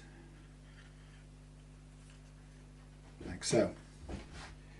And get that round there, because that will protect it.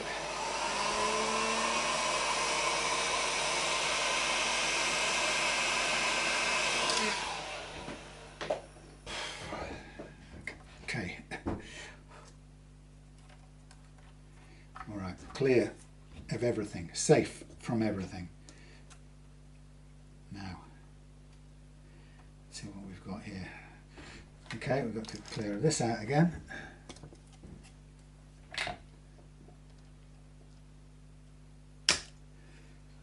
Sort of do, I think.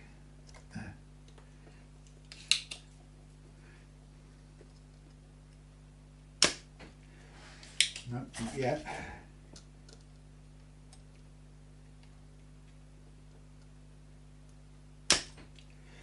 Yes, then. Thank you, then.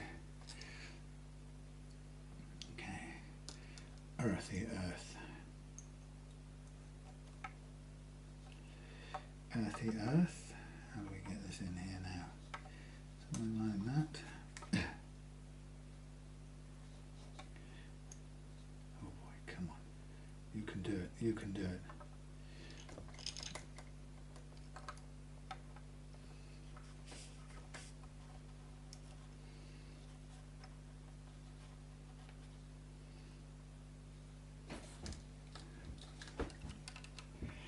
That is the ground. That is the ground.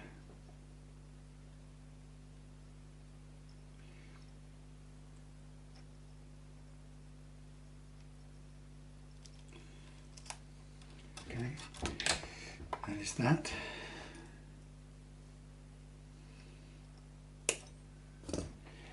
And this will be this, will be this, will be this, will be this.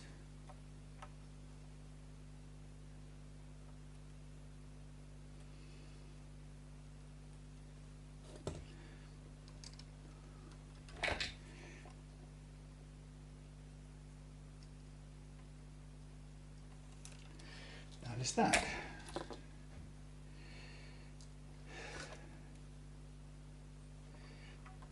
So theoretically, God, why is it such a tight fitting little thing?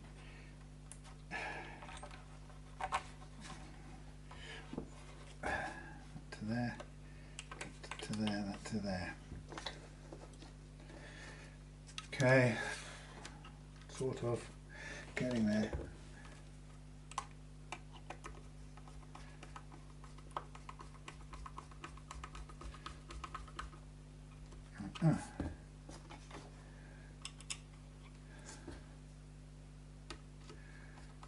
Now what we don't know is whether this will open properly when we plug it in, so we better fairly quickly get a jack and try it, because if it doesn't, I don't think this is any good. I'm going to get rid of this. Can't do nothing with it. common my fingers. Right, a jack of sorts. Let's just see, will it go? Oh, I hate these blasted, stinking, blasted, freaking bloody.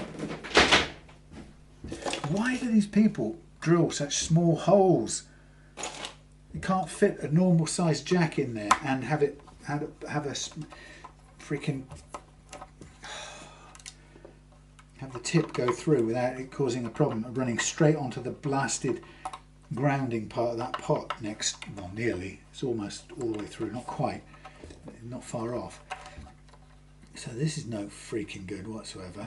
I'm going to try and turn this now. That's probably not going to work for me, or maybe it will. Just this once. Right, you go to there and you go to there. Will you?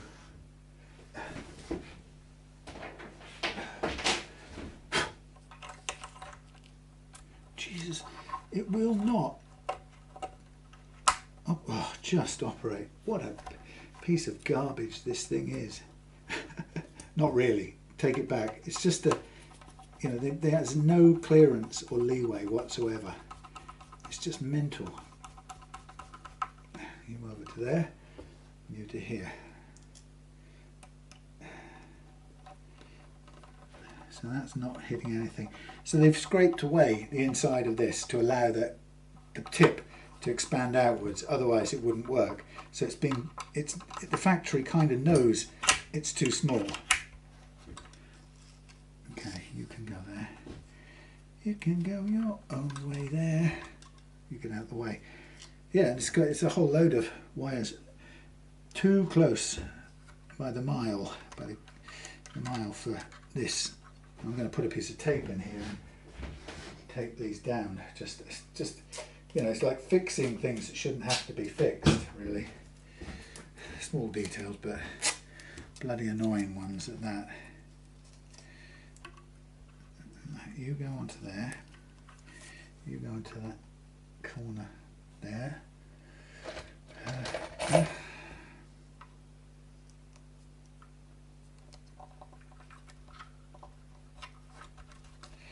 Right, you just stay put. Don't want you coming out anywhere. Apart from that, that's all done. Well, have mercy. Right. Well, hands are filthy from handling electrical components. I think, what I don't know is how well it works. So that's something we'll try out just now. Never a good idea to assume anything.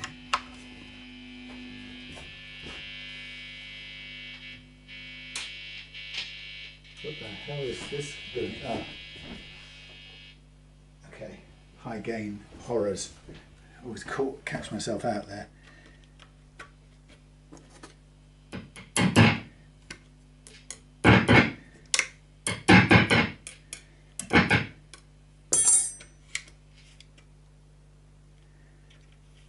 Okay.